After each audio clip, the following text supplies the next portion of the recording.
Welcome to this peaceful journey through ancient history, where we'll explore one of the most captivating figures who ever lived. Tonight, we're traveling back over 2,000 years to discover the extraordinary story of a woman whose intelligence, ambition, and political genius would make her the most powerful ruler of her time.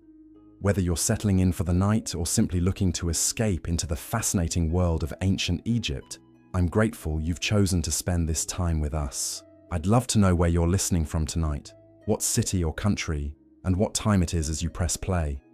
There's something magical about how ancient history can connect us across continents and time zones. If these gentle historical journeys help you find peace at the end of your day, consider subscribing for many more stories that will carry you into restful sleep. This isn't some romanticized tale from Hollywood. This is the real story of Cleopatra VII, the last pharaoh of Egypt, whose remarkable life was far more complex and fascinating than any movie could capture. Have you ever wondered how a young woman could rise to rule the most prosperous kingdom in the ancient world while navigating deadly palace intrigue, foreign invasions, and the collapse of the Roman Republic itself? The answer lies not in the beauty that legends celebrate, but in a brilliant political mind that could speak 9 languages, debate philosophy with the greatest scholars of Alexandria, and command the loyalty of both her people and the most powerful men in Rome. What I'm about to reveal will transform everything you thought you knew about this legendary queen. Cleopatra wasn't just a ruler who happened to be beautiful. She was a master strategist who used every tool at her disposal, including her intellect, charisma, and yes, her charm, to preserve Egyptian independence during one of the most turbulent periods in ancient history. She was the last pharaoh of a dynasty that had ruled Egypt for 3 centuries, and she would stop at nothing to ensure that legacy continued. Today, I'm going to take you inside the golden palaces of Alexandria, where Cleopatra learned to wield power with surgical precision. You'll discover how she transformed Egypt into a Mediterranean superpower, commanded fleets that controlled the eastern sea routes, and built alliances that would shake the foundations of the Roman world. By the end of this journey, you'll understand why Cleopatra's story has captivated humanity for over 2 millennia, and why her legacy continues to influence how we think about power, leadership, and the eternal struggle between East and West.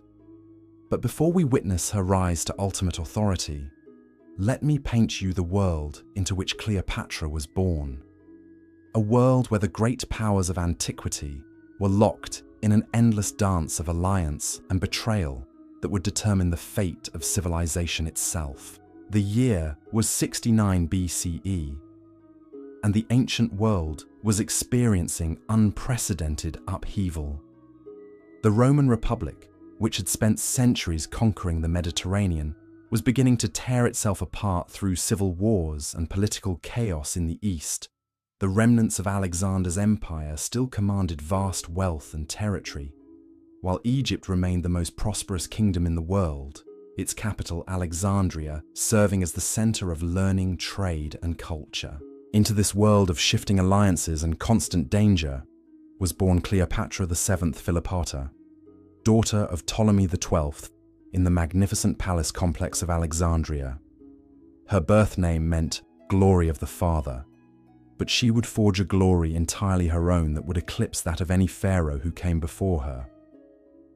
The Ptolemaic dynasty that Cleopatra inherited had ruled Egypt for nearly 3 centuries, ever since one of Alexander the Great's generals, Ptolemy I, had claimed the ancient kingdom as his prize after Alexander's death.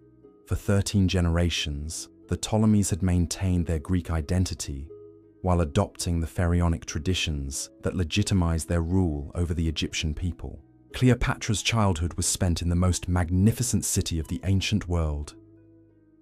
Alexandria was home to over 500,000 people from dozens of different cultures and kingdoms. The Great Lighthouse, one of the 7 wonders of the ancient world, guided ships from across the Mediterranean into the city's bustling harbors. The famous library contained hundreds of thousands of scrolls representing the accumulated knowledge of human civilization.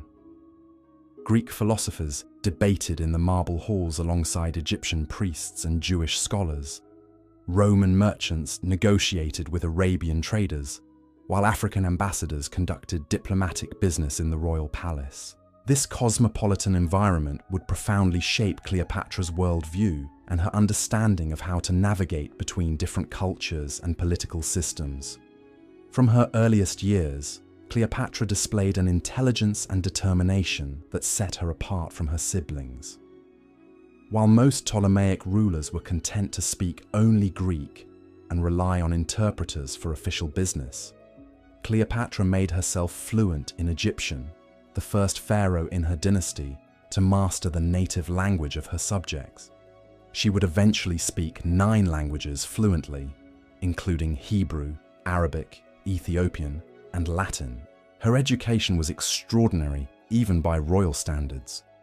The greatest scholars in Alexandria served as her tutors, teaching her mathematics, philosophy, rhetoric, and the arts of governance. She studied the works of Aristotle and Plato, memorized the poetry of Homer, and learned to debate complex philosophical questions with the intellectual sophistication of a trained scholar. But Cleopatra's education extended far beyond academic subjects. She was taught the practical arts of ruling, including military strategy, economic policy, and the delicate art of diplomacy. She learned to read people's motivations, to identify their strengths and weaknesses, and to craft arguments that would persuade them to support her objectives. Most importantly, Cleopatra studied the history of her own dynasty and the lessons it offered about survival in a world dominated by more powerful neighbors. The Ptolemies had maintained their independence for centuries by playing larger powers against each other, by making themselves indispensable to foreign allies, and by never appearing so weak as to invite conquest or so strong as to provoke preemptive attack. These lessons would prove invaluable as Cleopatra came of age during one of the most dangerous periods in Egyptian history. The Roman Republic was expanding its influence throughout the Eastern Mediterranean, and several Ptolemaic rulers had already been forced to accept Roman protection in exchange for their continued reign. The question facing Cleopatra's generation was not whether Egypt would eventually fall under Roman control, but whether it could maintain enough autonomy to preserve its distinctive culture and prosperity. Cleopatra's father, Ptolemy XII, had spent much of his reign struggling with this exact dilemma. Known mockingly as the flute player, because of his love for music, he had been forced into exile by Alexandrian nobles who resented his accommodation with Roman power. He regained his throne only with Roman military support, making Egypt effectively a Roman client state. This humiliating dependence on foreign protection deeply influenced Cleopatra's political development. She witnessed firsthand how even the most ancient and prosperous kingdoms could lose their independence through weakness or poor strategic choices.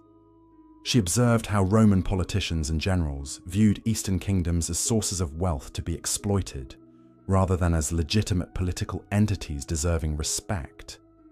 These experiences taught Cleopatra that survival required not just intelligence and diplomatic skill, but also the ability to project strength and confidence in negotiations with more powerful neighbors.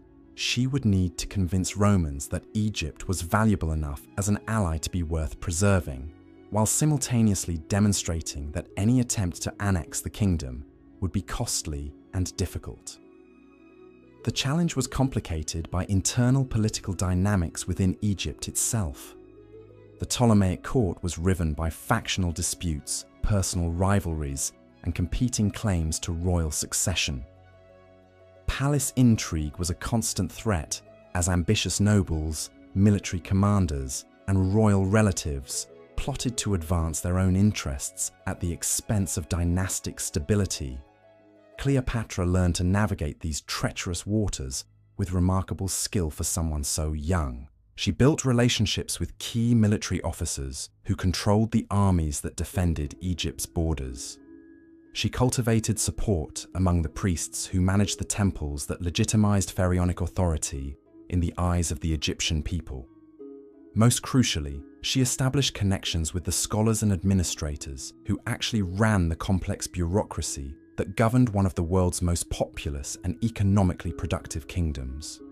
This early political education was interrupted in 58 BCE, when Cleopatra was just 11 years old. Her father was driven from Alexandria by a popular uprising, forcing the royal family into exile and leaving Egypt in the hands of Ptolemy XII's older daughter, Berenice IV.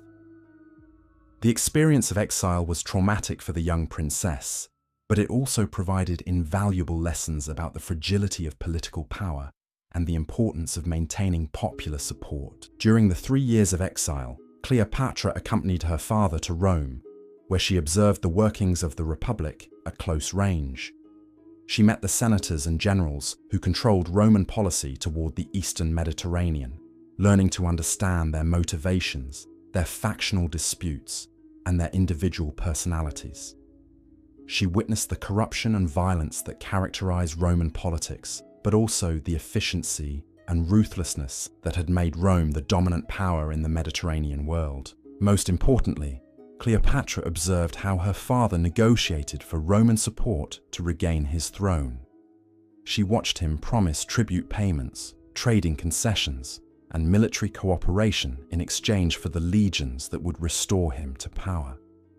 She saw how Romans viewed these arrangements as profitable investments rather than acts of generosity, and how they expected increasing returns on their support over time.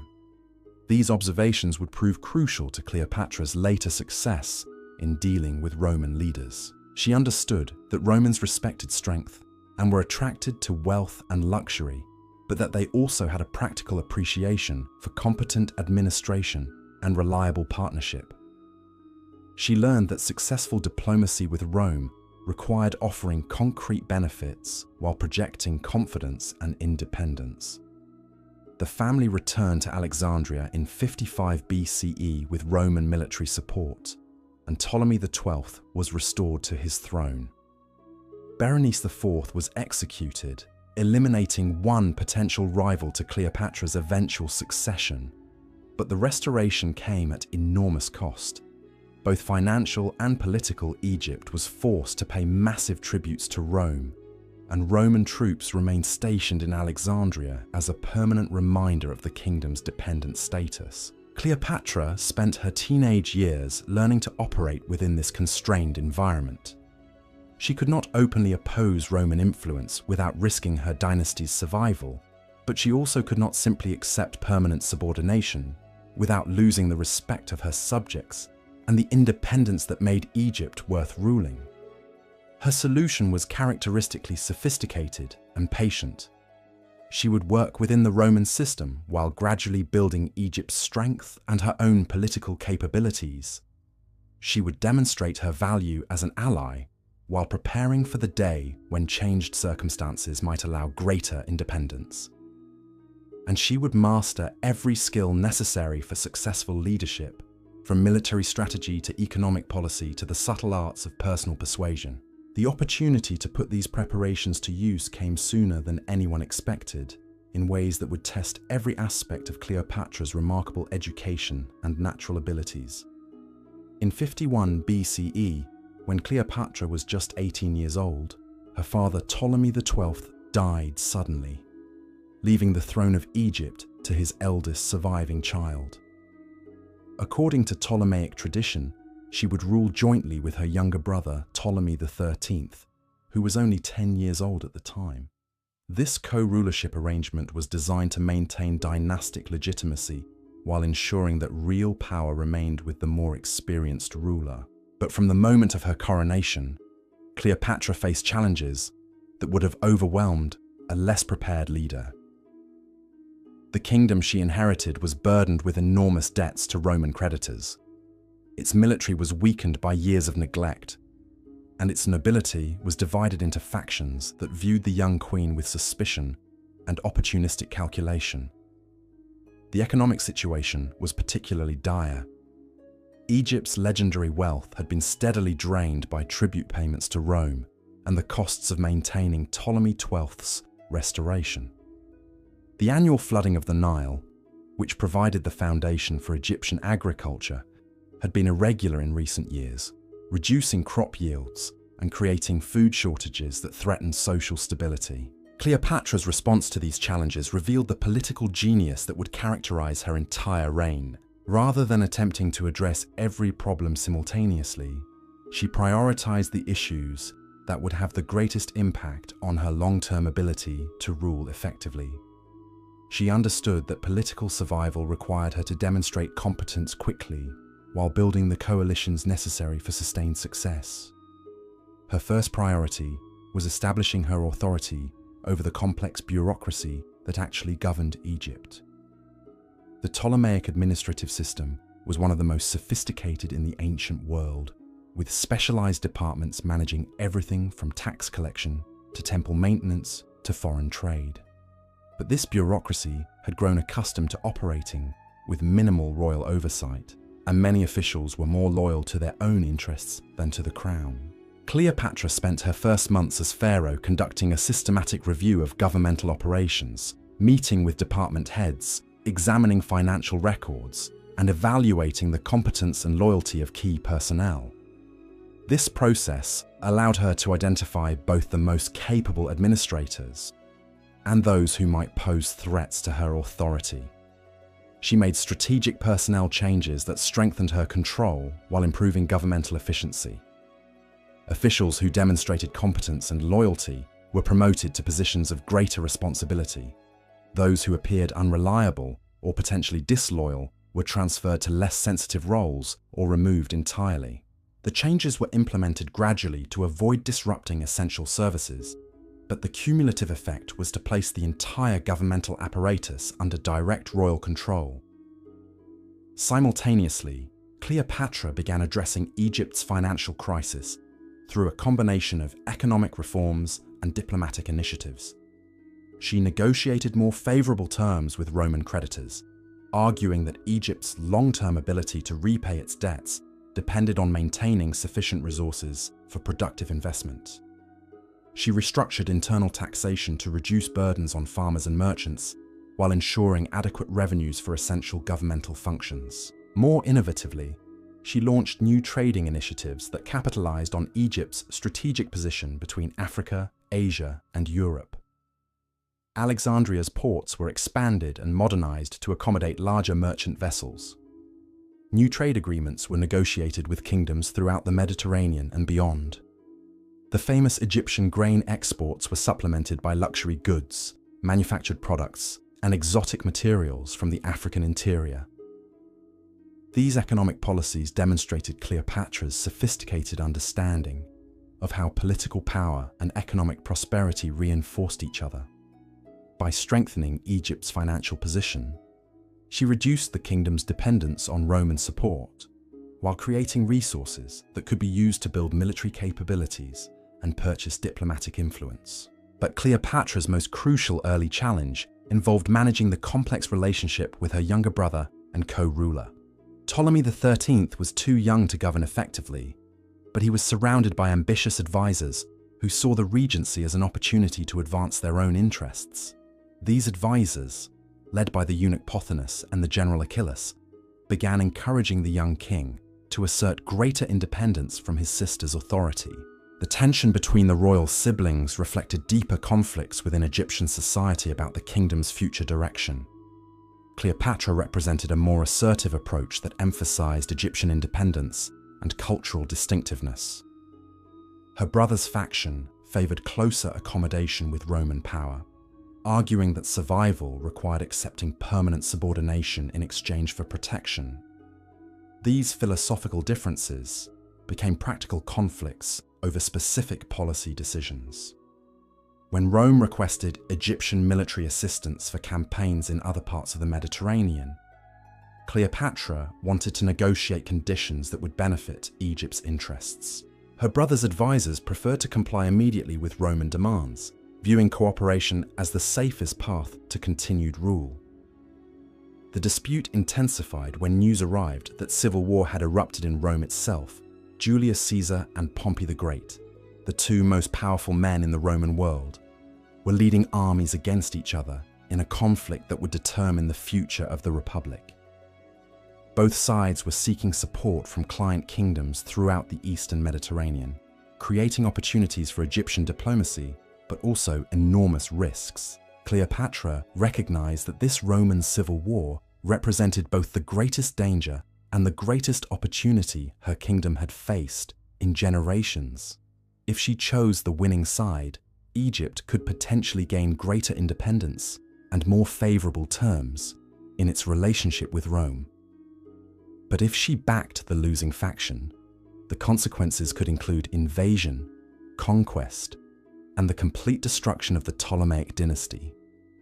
Her brother's advisors wanted to support Pompey, who had previously helped restore Ptolemy XII and seemed to represent continuity with existing arrangements. They argued that backing the established Roman leader was safer than gambling on Caesar, whose victory was far from certain and whose intentions toward Egypt remained unclear.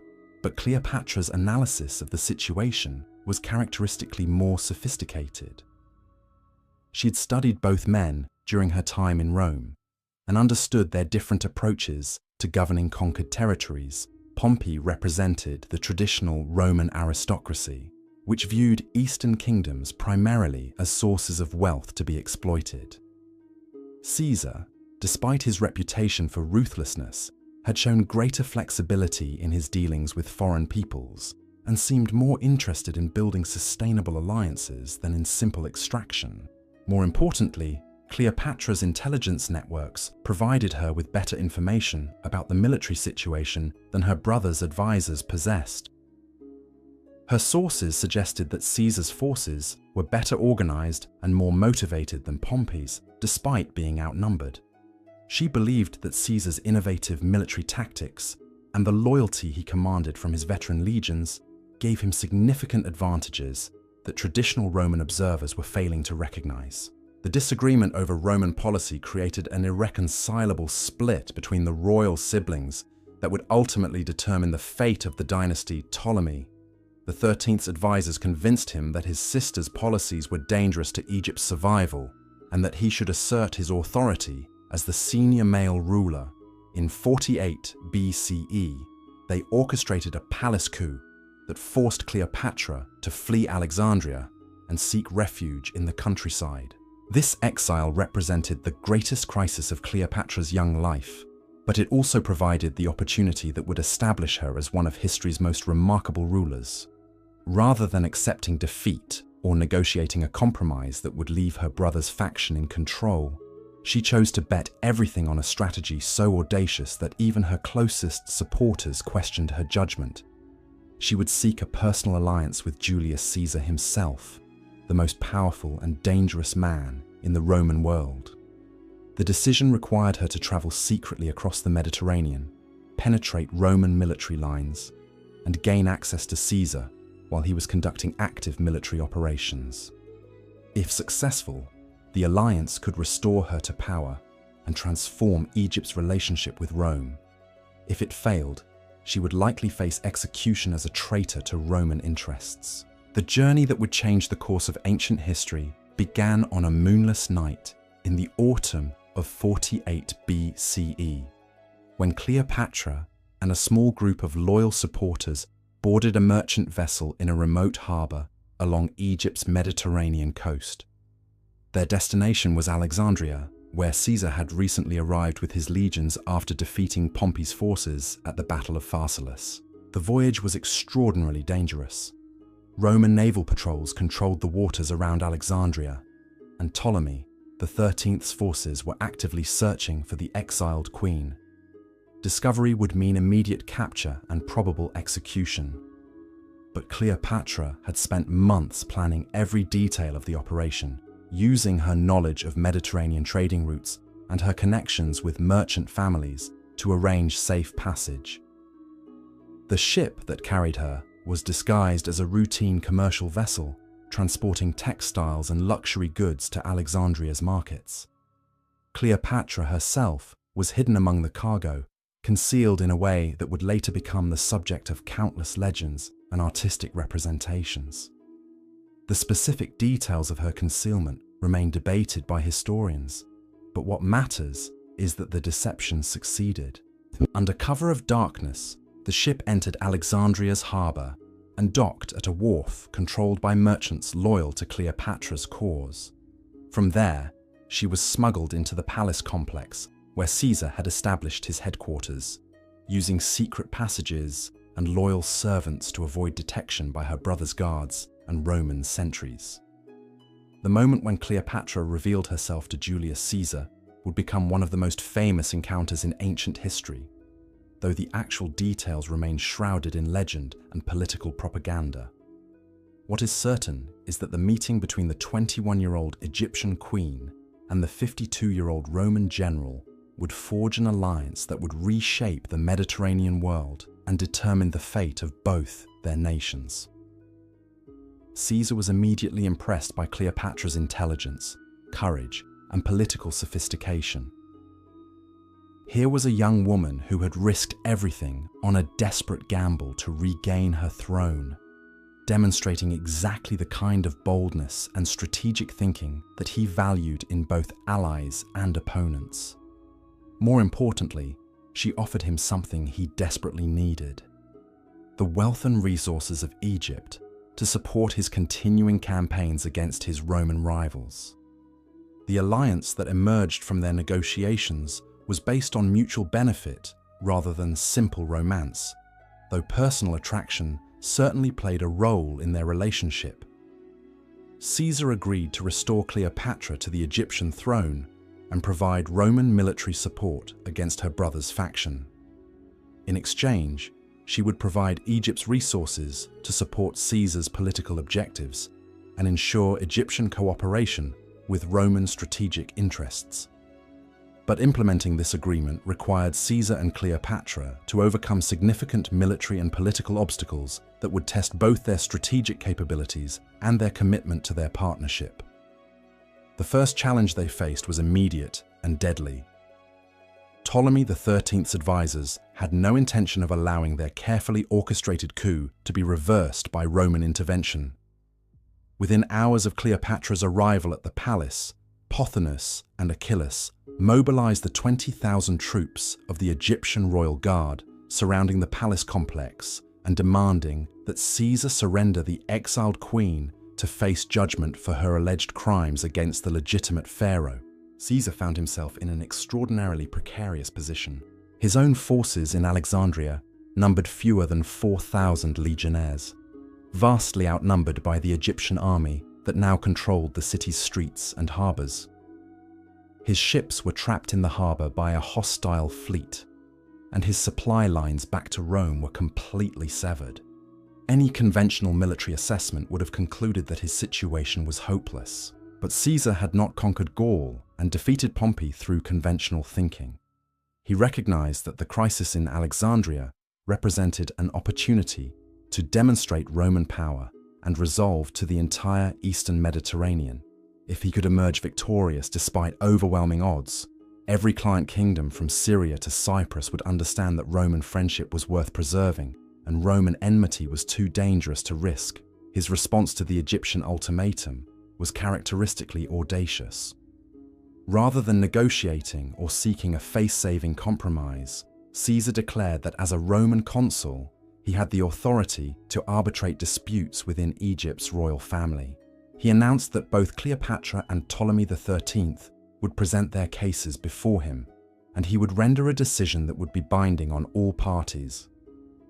This proclamation transformed a military standoff into a legal proceeding, giving Caesar the initiative while forcing his opponents to respond to his agenda rather than pursuing their own. The young Ptolemy XIII was brought to the palace under Roman guard, ostensibly to participate in the arbitration, but actually becoming Caesar's hostage in the process.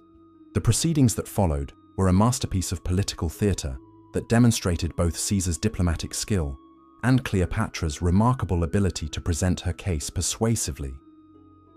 Speaking in fluent Latin, she argued that her brother's advisors had violated ancient Egyptian law by usurping royal authority from the rightful heir. She presented evidence of their corruption and mismanagement, while offering detailed plans for restoring Egypt's prosperity and maintaining its alliance with Rome. Ptolemy, the 13th's representatives, speaking through interpreters, and clearly uncomfortable with the legal framework Caesar had imposed, could only repeat their claims that the young king was the legitimate ruler and that his sister's presence in Alexandria constituted rebellion against established authority. Their arguments seemed weak and unconvincing compared to Cleopatra's sophisticated presentation. Caesar's verdict was predetermined, but his reasoning established important precedents for Roman policy toward client kingdoms. He declared that Cleopatra was indeed the rightful pharaoh of Egypt, but that she would rule jointly with her brother as Egyptian tradition required. This decision appeared to satisfy both parties while actually ensuring Cleopatra's dominance, since she clearly possessed superior political skills and Roman backing. More significantly, Caesar announced that Egypt would henceforth be considered a friend and ally of Rome, rather than a mere client state. This elevated status came with both privileges and obligations that would reshape the relationship between the two powers. Egypt would contribute to Roman military campaigns when requested, but would also receive protection against foreign invasion and support for its economic development. The announcement of Caesar's decision triggered immediate violent resistance from Pothinus and Achillas, who recognized that accepting the verdict would mean the end of their political influence. They ordered their forces to storm the palace and capture both Caesar and Cleopatra, hoping that eliminating the Roman general would restore their control over Egyptian policy. What followed was one of the most dramatic sieges in ancient history, as Caesar's small force of legionnaires defended the royal palace complex against repeated assaults by vastly superior Egyptian numbers. The fighting raged for weeks, with Roman engineering skill and discipline barely compensating for their numerical disadvantage. Caesar's situation became desperate when Egyptian forces managed to cut off the palace's water supply and threaten its food stores. But rather than surrendering, he launched a series of nighttime raids that demonstrated the tactical superiority of Roman military training. Small units of legionnaires struck Egyptian camps and supply depots, creating confusion and undermining the morale of troops who had expected an easy victory. The turning point came when Caesar made the audacious decision to destroy part of Alexandria's famous harbour to prevent Egyptian ships from reinforcing the siege. Roman engineers set fire to enemy vessels moored near the palace. But the flames spread beyond their intended targets, ultimately reaching the Great Library of Alexandria and destroying thousands of irreplaceable scrolls. This destruction represented one of history's greatest cultural tragedies, but it achieved Caesar's immediate strategic objective. The fire created chaos throughout the city, allowing him to break out of the palace and establish a more defensible position along the harbour front. From there, his forces could receive supplies and reinforcements from Roman ships that managed to penetrate the Egyptian blockade. Cleopatra played a crucial role during the siege, using her knowledge of Alexandria's layout and her connections among the city's diverse population to gather intelligence and coordinate resistance activities. Her ability to communicate with Egyptians in their own language proved invaluable for maintaining popular support and countering the propaganda efforts of her brother's faction. The siege finally ended when Roman reinforcements arrived from Syria, providing Caesar with enough troops to launch a decisive assault on Egyptian positions. The battle that followed demonstrated the tactical superiority of Roman legions over traditional Eastern armies, even when the Romans were significantly outnumbered. Ptolemy XIII was killed during the fighting, either in battle or through assassination, by his own supporters, who hoped to escape Roman vengeance by eliminating the focal point of resistance. Pothinus and Achillas were captured and executed, ending the immediate threat to Cleopatra's rule, while sending a clear message about the consequences of opposing Roman policy. With her rivals eliminated and Caesar's legions controlling Alexandria, Cleopatra was finally secure on the throne of Egypt, but her victory came at enormous cost to the kingdom she now ruled. The siege had damaged Alexandria's infrastructure, disrupted trade throughout the eastern Mediterranean, and demonstrated Egyptian military weakness to potential enemies throughout the region. More importantly, the crisis had made Egypt's dependence on Roman protection more obvious and complete than ever before. Cleopatra owed her throne directly to Caesar's intervention, creating obligations that would influence Egyptian policy for years to come. She had achieved her immediate objective of regaining power, but at the price of accepting a relationship with Rome that offered limited room for independent action. Caesar remained in Alexandria for several months after the siege, ostensibly to ensure political stability, but actually enjoying the luxury and intellectual stimulation that Egyptian civilization could provide. This extended stay allowed his relationship with Cleopatra to deepen beyond their initial political alliance into something that combined genuine affection with continued strategic cooperation. Their partnership during this period demonstrated how personal relationships and political calculations could reinforce each other in the complex world of ancient diplomacy. Caesar found in Cleopatra an intellectual equal who could discuss philosophy, literature, and statecraft with the same sophistication as the best-educated Romans. She provided him with insights into Eastern Mediterranean politics and access to Egyptian resources that supported his continuing campaigns against his remaining rivals. Cleopatra, meanwhile, gained an intimate understanding of Roman political culture and military capabilities that would prove invaluable for managing Egypt's future relationship with the expanding empire. She learned how Roman commanders thought about strategy and logistics, how Roman politicians balanced competing interests and obligations, and how Roman society viewed foreign peoples and cultures. Most significantly, their relationship produced a son, Caesarion, whose birth in 47 BCE created new possibilities and dangers for both parents. The child represented a potential bridge between Egyptian and Roman civilizations, but also a complication that could influence succession politics in both kingdoms. When Caesar finally departed Alexandria to continue his campaigns against remaining Republican forces, he left behind a transformed Egypt that was more closely integrated with Roman power than ever before.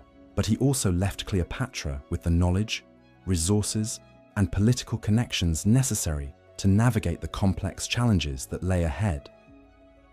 The queen, who had risked everything on a desperate gamble to regain her throne, had emerged victorious, but her triumph was only the beginning of an even more extraordinary phase of her remarkable career.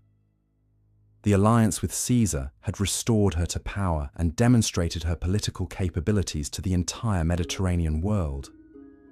Now she would need to prove that she could use that power to advance Egyptian interests while maintaining the delicate balance of cooperation and independence that successful client rulers required. The years that followed Caesar's departure would test every skill Cleopatra had developed during her education and early political career. She would need to manage Egypt's internal affairs while navigating the treacherous waters of Roman politics, where Caesar's enemies were already plotting their revenge, and his allies were positioning themselves for the power struggles that would determine the Republic's future. But the young woman, who had smuggled herself into Alexandria to forge an alliance with the most powerful man in Rome, had already demonstrated that she possessed the intelligence, courage, and strategic vision necessary to succeed where others had failed. Her next challenge would be to transform her personal victory into lasting benefits for the kingdom she had fought so hard to rule. The Egypt that Cleopatra now governed was simultaneously weakened by recent conflicts and strengthened by its new relationship with Roman power. The task before her was to rebuild Egyptian prosperity and independence, while avoiding the mistakes that had destroyed so many other Eastern kingdoms. Her success or failure would determine not only her own fate, but the survival of a civilization that had flourished along the Nile for over 3,000 years. As Caesar's ships disappeared beyond the horizon, carrying him back to the political struggles that awaited in Rome, Cleopatra stood on the palace balcony overlooking Alexandria's harbour, contemplating the enormous challenges and opportunities that lay ahead.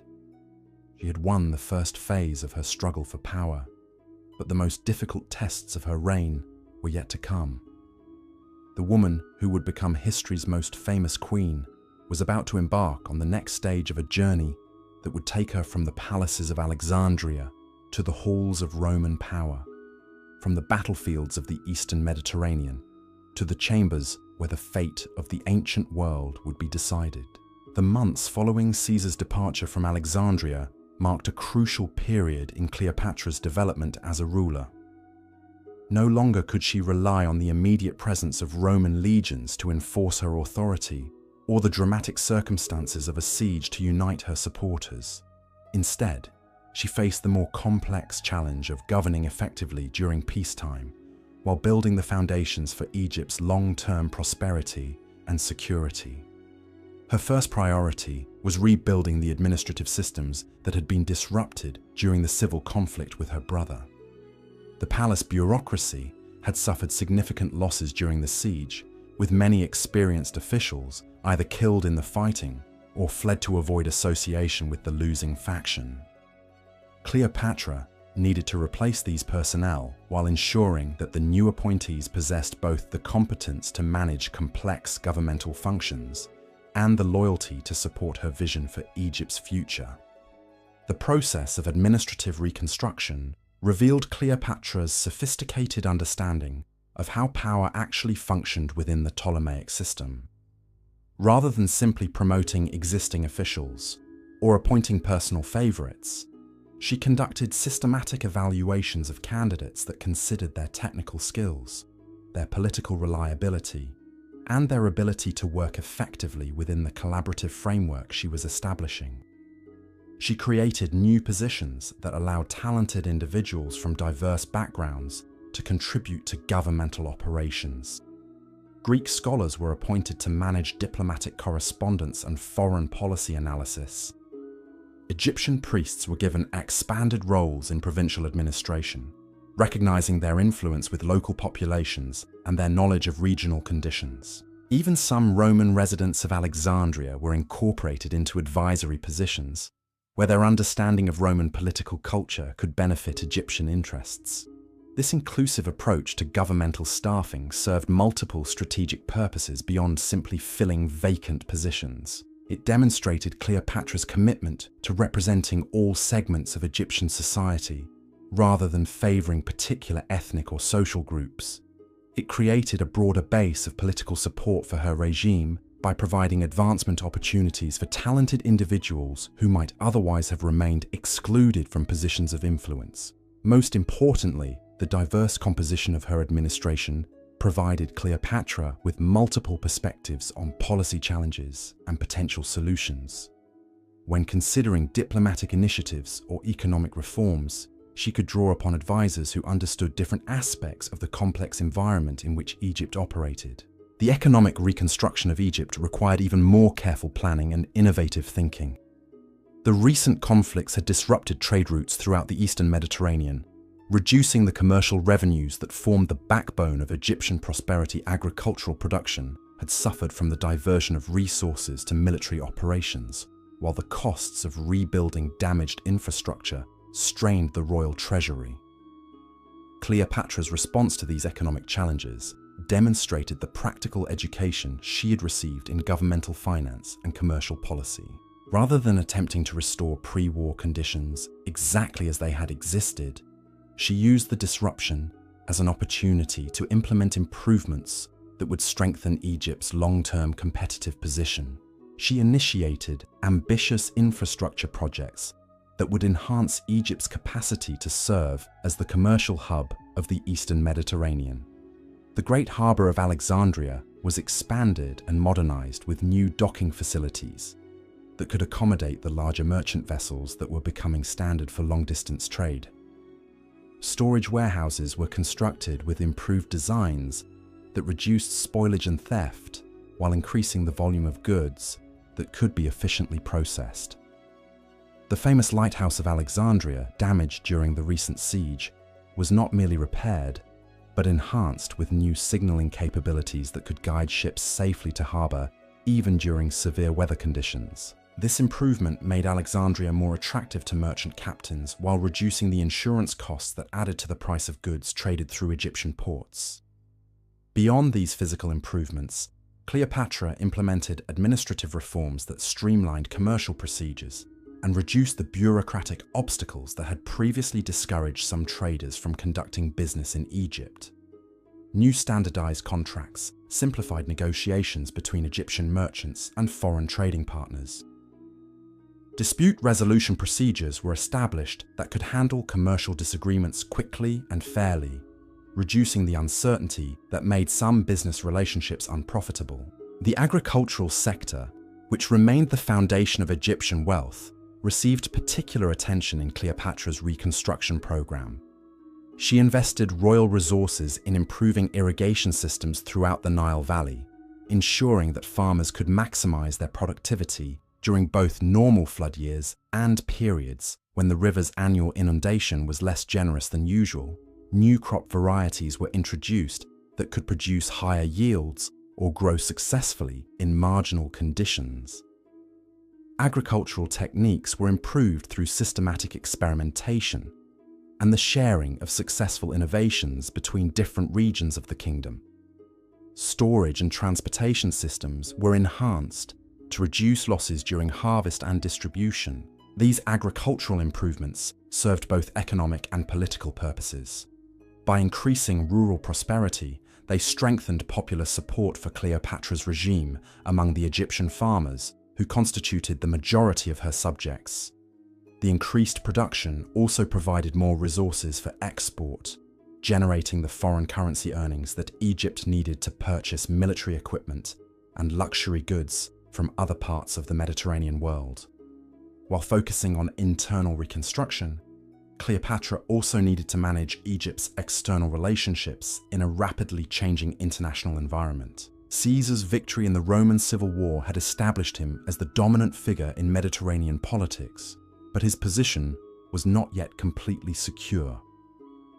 Other powerful Romans continued to challenge his authority, creating opportunities for Egyptian diplomacy, but also requiring careful navigation to avoid backing the wrong faction in future conflicts.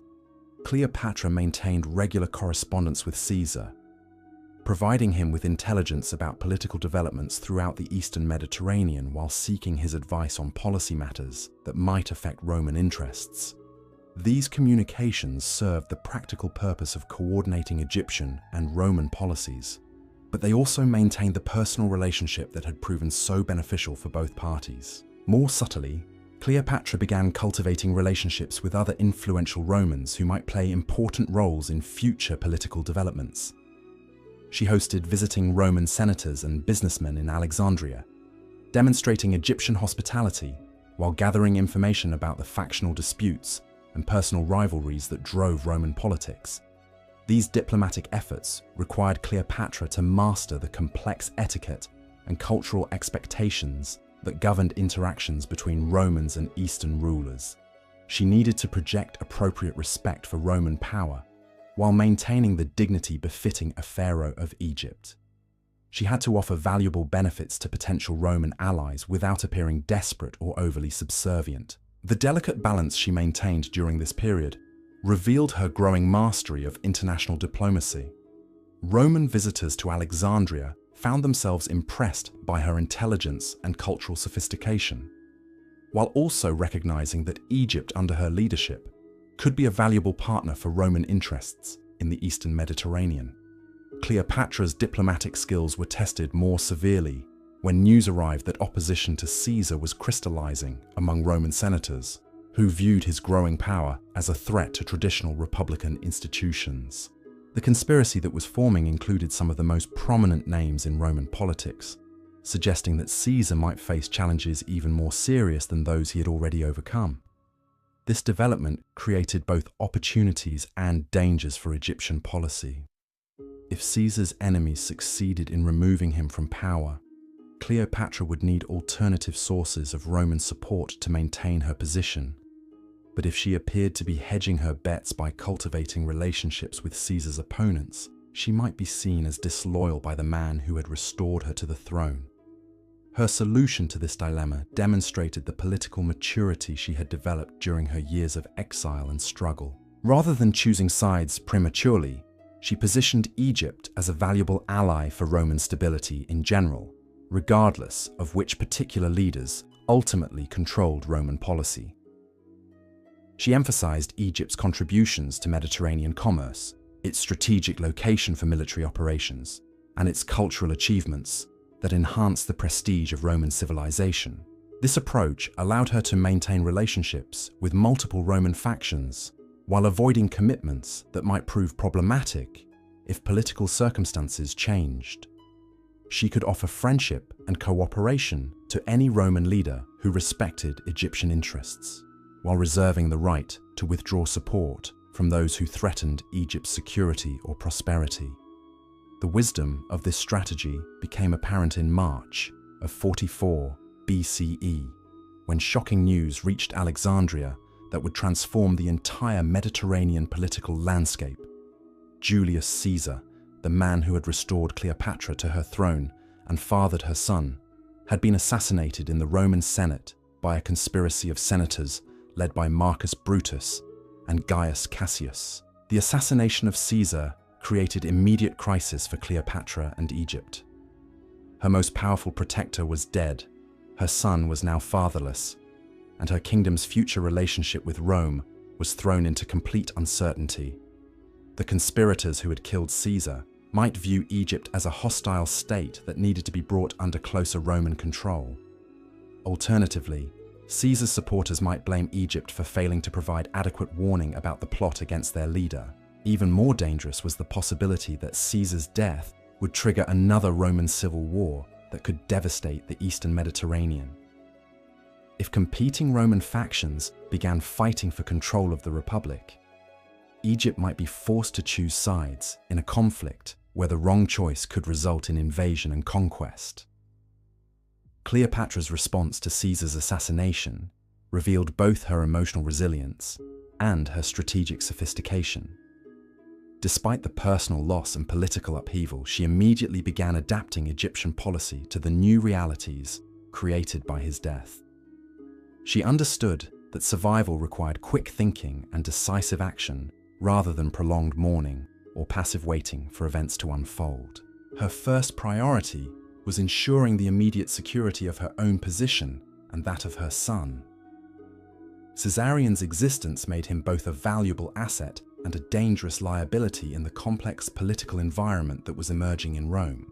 Some of Caesar's supporters might view the boy as a legitimate heir to his father's legacy, while Caesar's enemies might see him as a threat that needed to be eliminated.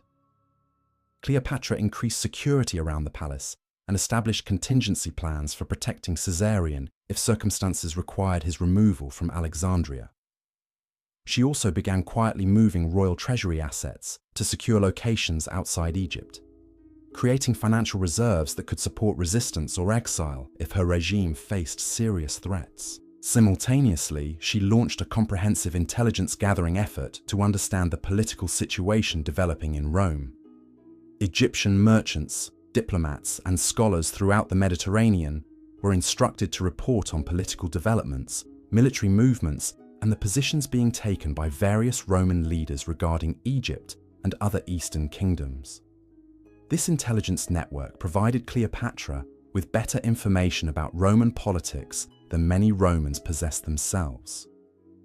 She learned that Caesar's assassination had not resolved the fundamental conflicts within the Republic, but had instead created new sources of instability that were likely to produce continued violence and political upheaval. The most immediate threat came from the liberators, as Brutus and Cassius styled themselves, who were attempting to restore traditional republican government by eliminating anyone associated with Caesar's policies. This faction viewed Eastern kingdoms like Egypt as corrupting influences that had encouraged Caesar's allegedly tyrannical behavior. But Caesar's death had also created opportunities for ambitious Romans who had been overshadowed by his dominance. Mark Antony, Caesar's most trusted lieutenant, was positioning himself as the protector of Caesar's legacy and the leader of his political faction. Octavian, Caesar's adopted heir, was claiming his inheritance and demanding recognition as his father's rightful successor. These competing claims suggested that another round of civil wars was inevitable, creating the same kinds of opportunities for Egyptian diplomacy that had originally brought Cleopatra to power. If she could identify the eventual winner and provide valuable support during the struggle, Egypt might gain an even more favorable relationship with Rome than had existed during Caesar's lifetime. But the risks were also enormous. The wrong choice could result in Egypt being treated as an enemy state by whoever ultimately controlled Roman policy. The complex factional disputes and personal rivalries that were emerging made it difficult to predict which side would ultimately prove victorious. Cleopatra's approach to this challenge drew upon all the lessons she had learned during her previous political crises. She would avoid premature commitments while gathering information about the various Roman factions and their likely prospects for success. She would maintain Egypt's military and economic strength to ensure that any alliance she eventually formed would be based on mutual benefit rather than desperate weakness. Most importantly, she would position herself as an indispensable ally for Mediterranean stability and prosperity, making it costly for any Roman leader to treat Egypt as an enemy. The queen, who had once smuggled herself into Alexandria to forge an alliance with Caesar, was about to embark on an even more complex diplomatic campaign that would determine whether the Ptolemaic dynasty could survive the chaos that was engulfing the Roman world. The political earthquake triggered by Caesar's assassination would test every skill Cleopatra had developed during her remarkable rise to power. She would need to navigate between competing Roman factions while maintaining Egyptian independence, protect her son while advancing his potential claims to power, and preserve her kingdom's prosperity while preparing for the possibility of renewed warfare. The young woman, who had already achieved the impossible by regaining her throne through sheer audacity and political brilliance, was about to face challenges that would either establish her as one of history's greatest rulers or serve as a cautionary tale about the limits of individual ambition in a world dominated by forces beyond any single person's control. The months that followed Caesar's death revealed the true extent of the chaos his assassination had unleashed upon the Roman world. What the conspirators had intended as a restoration of republican virtue had instead created a power vacuum that ambitious men throughout the empire rushed to fill. From Spain to Syria, generals and governors began calculating their chances of seizing ultimate authority, while the Roman Senate struggled to maintain even the pretense of legitimate government. For Cleopatra, monitoring these developments from Alexandria, the situation presented both unprecedented opportunities and existential dangers. Her intelligence networks reported that 3 distinct factions were emerging from the wreckage of Caesar's regime, each with different implications for Egypt's future security and prosperity. The self-proclaimed liberators, led by Brutus and Cassius, controlled significant military forces and enjoyed support among traditional Roman aristocrats who genuinely believed they were saving the Republic from tyranny. But their philosophical commitment to republican principles made them hostile to the kind of personal alliances that had characterized Caesar's relationship with Eastern rulers. They viewed kingdoms like Egypt as sources of corruption that had encouraged Caesar's alleged descent into autocracy. Mark Antony represented continuity with Caesar's policies and approach to governing the expanding Roman dominions. As Caesar's most experienced lieutenant, he understood the practical benefits of maintaining stable relationships with wealthy Eastern allies. But Antony's position was complicated by his rivalry with Octavian and his reputation for indulgence in luxury that some Romans viewed as evidence of weakness or corruption. Octavian, despite his youth and limited military experience, possessed the enormous advantage of being Caesar's legally adopted son and heir. His claim to inherit Caesar's name, wealth, and political legacy gave him legitimacy that his rivals lacked. But his inexperience in governing and commanding armies made him vulnerable to more seasoned opponents.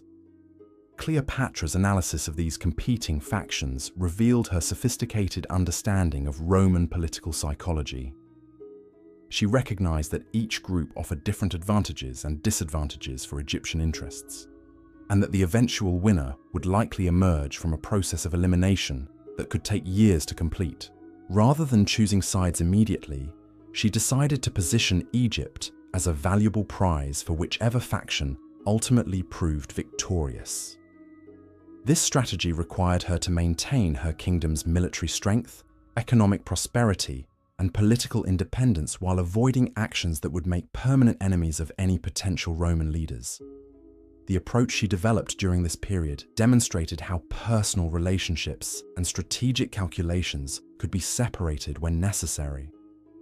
Despite her emotional attachment to Caesar's memory and her natural sympathy for his political allies, Cleopatra understood that Egyptian interests might ultimately require her to work with his enemies if they proved more capable of providing the security and stability that her kingdom needed.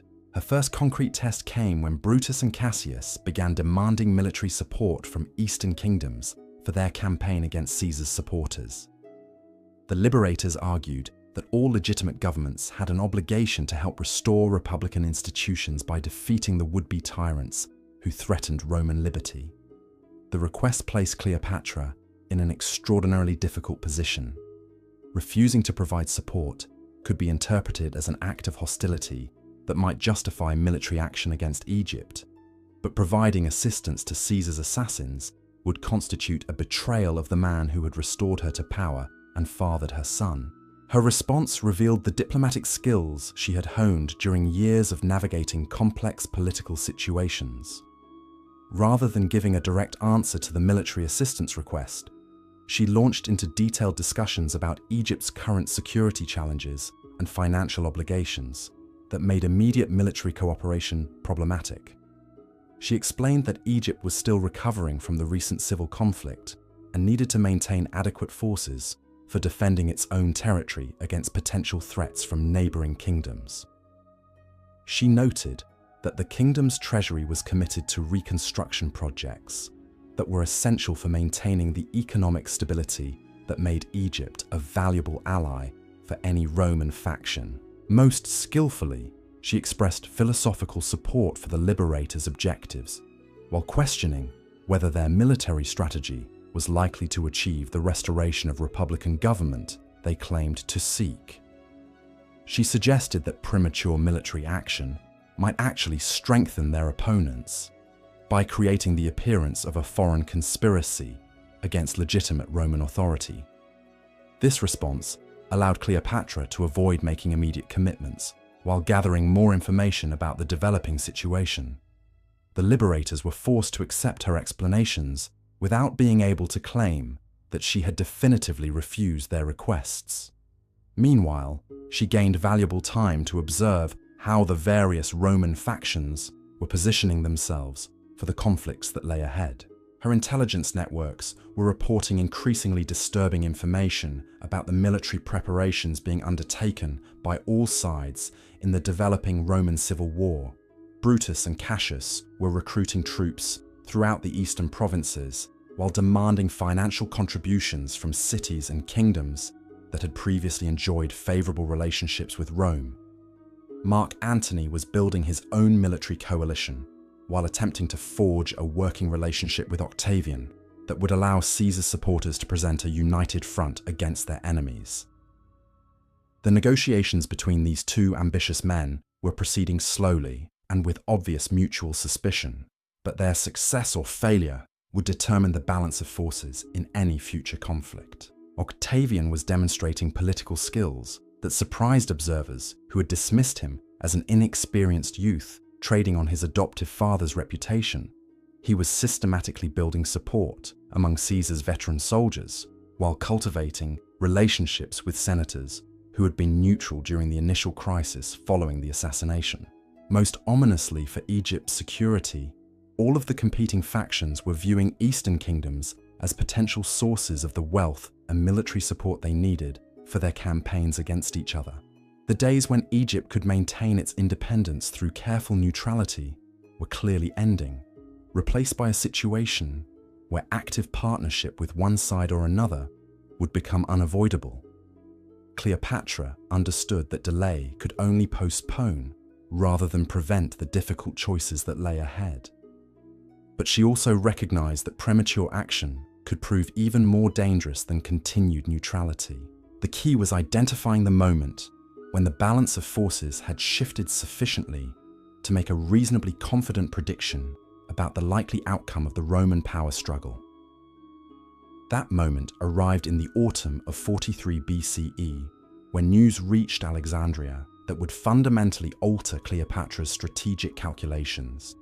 Mark Antony and Octavian had overcome their mutual suspicions sufficiently to form a formal alliance, creating the Second Triumvirate, along with Marcus Lepidus, another of Caesar's former lieutenants. The formation of this three-man coalition gave Caesar's supporters significant advantages in resources and military strength compared to the liberators. More importantly, for Egyptian interests, it suggested that the ultimate victors in the Roman civil war would likely be individuals who shared Caesar's pragmatic approach to governing eastern territories. But the triumvirate's first actions revealed the ruthless methods they were prepared to employ against anyone they considered an enemy. They published proscription lists containing the names of hundreds of Romans who were declared enemies of the state, with rewards offered for their deaths and their property confiscated to fund military operations. Among those proscribed was Cicero, the greatest orator of his generation, whose speeches against Mark Antony had made him a target for elimination. The murder of such a respected figure demonstrated that the triumvirs were willing to sacrifice traditional Roman values and institutions to achieve their political objectives. For Cleopatra, the triumvirate's formation represented both an opportunity to align with the likely winners and a warning about the consequences of being perceived as an enemy. The men who had ordered Cicero's death would not hesitate to destroy Egypt if they viewed the kingdom as a threat to their interests or security. Her response to this development showed how thoroughly she had learned the lessons of her earlier political crises. Rather than waiting for the triumvirs to approach her with demands or requests, she took the initiative in establishing communication with their representatives and expressing Egypt's willingness to contribute to their cause. She dispatched embassies to both Antony and Octavian, carefully crafting messages that emphasized Egypt's historical friendship with Caesar and its desire to support his legitimate heirs against those who had murdered him. The communications were designed to appear as expressions of loyalty and friendship, rather than desperate attempts to avoid being added to the proscription lists. More substantively, she began preparing concrete offers of assistance that would demonstrate Egypt's value as an ally, while not committing resources so extensively that the kingdom would be left defensively vulnerable. Egyptian grain shipments were redirected to supply Roman armies, generating goodwill while reducing the food supplies that might be available to the triumvir's enemies. Egyptian naval forces were quietly positioned to control sea routes that could be used by Brutus and Cassius to move troops or supplies between their bases in the eastern provinces.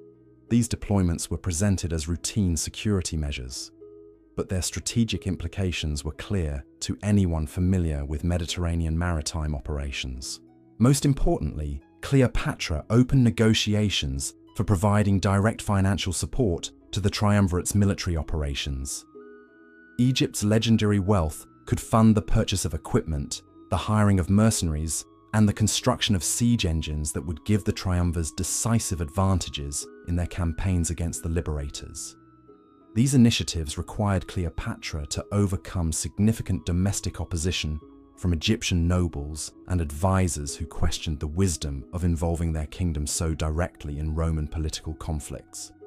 Many argued that Egypt's interests would be better served by maintaining neutrality until the outcome of the civil war became clear. The debates within Cleopatra's court revealed the different perspectives that influenced Egyptian policymaking.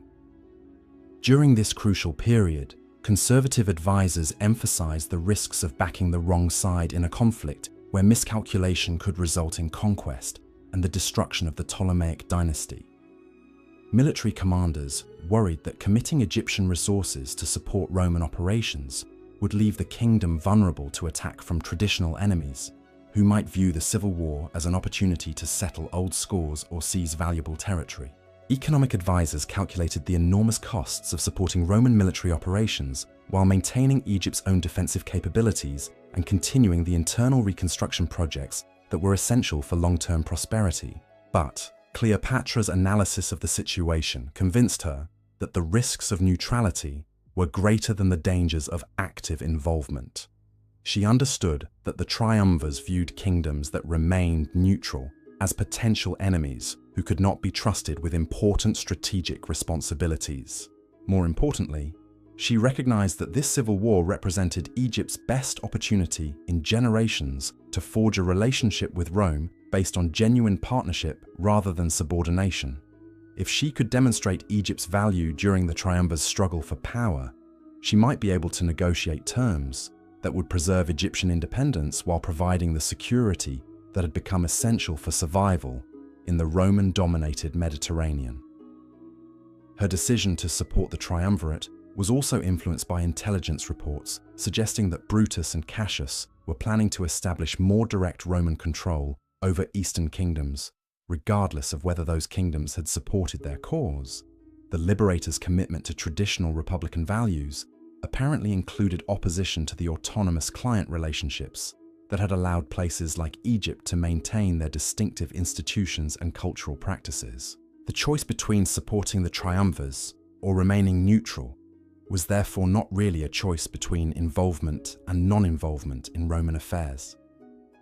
It was a choice between active partnership with Romans, who had demonstrated flexibility in their approach to governing Eastern territories, and passive submission to Romans, who viewed Eastern kingdoms as obstacles to be eliminated rather than assets to be preserved.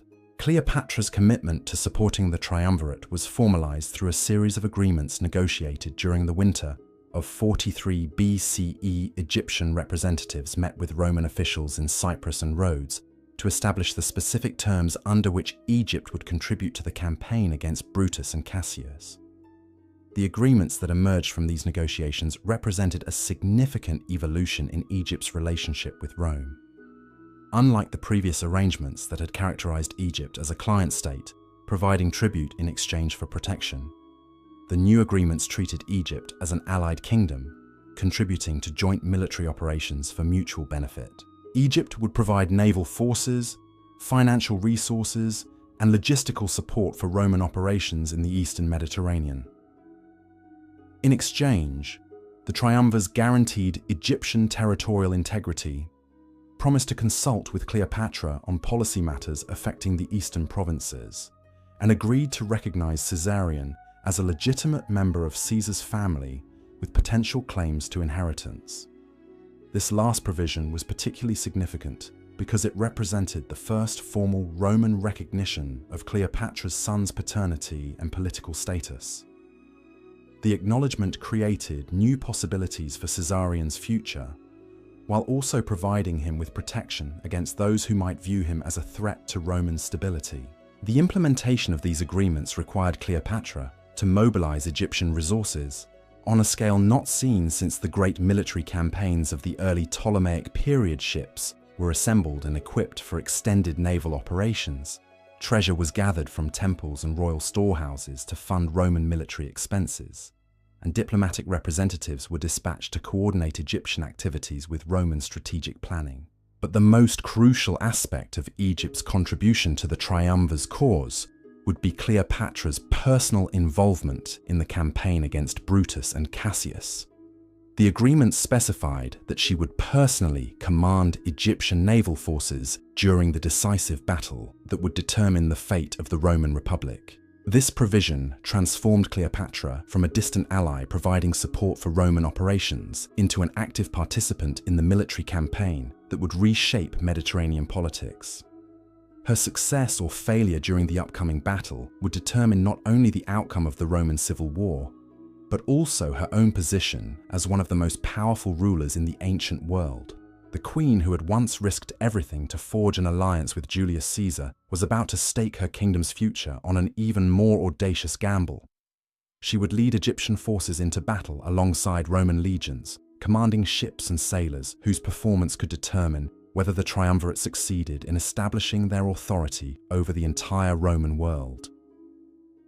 The teenage girl who had smuggled herself into Alexandria to meet Caesar had evolved into a mature ruler capable of making strategic decisions that would influence the course of ancient history.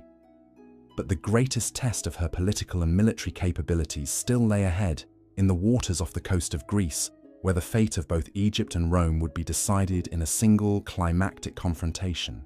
As her ships prepared to depart Alexandria's harbour for what would become known as the Battle of Actium, Cleopatra understood that she was embarking on a journey that would either establish her as one of history's most successful rulers or mark the beginning of the end for the civilization she had worked so hard to preserve and protect.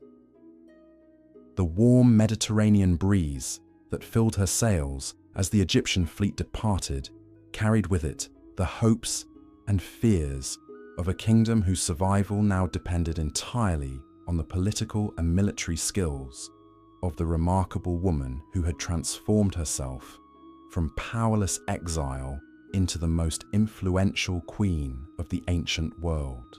The Egyptian fleet that departed Alexandria in the summer of 42 BCE represented the culmination of Cleopatra's efforts to transform her kingdom into a true Mediterranean naval power. Over 60 warships sailed in formation through the harbour's ancient channels, their bronze-reinforced prows gleaming in the morning sun as thousands of oars struck the water in perfect synchronization.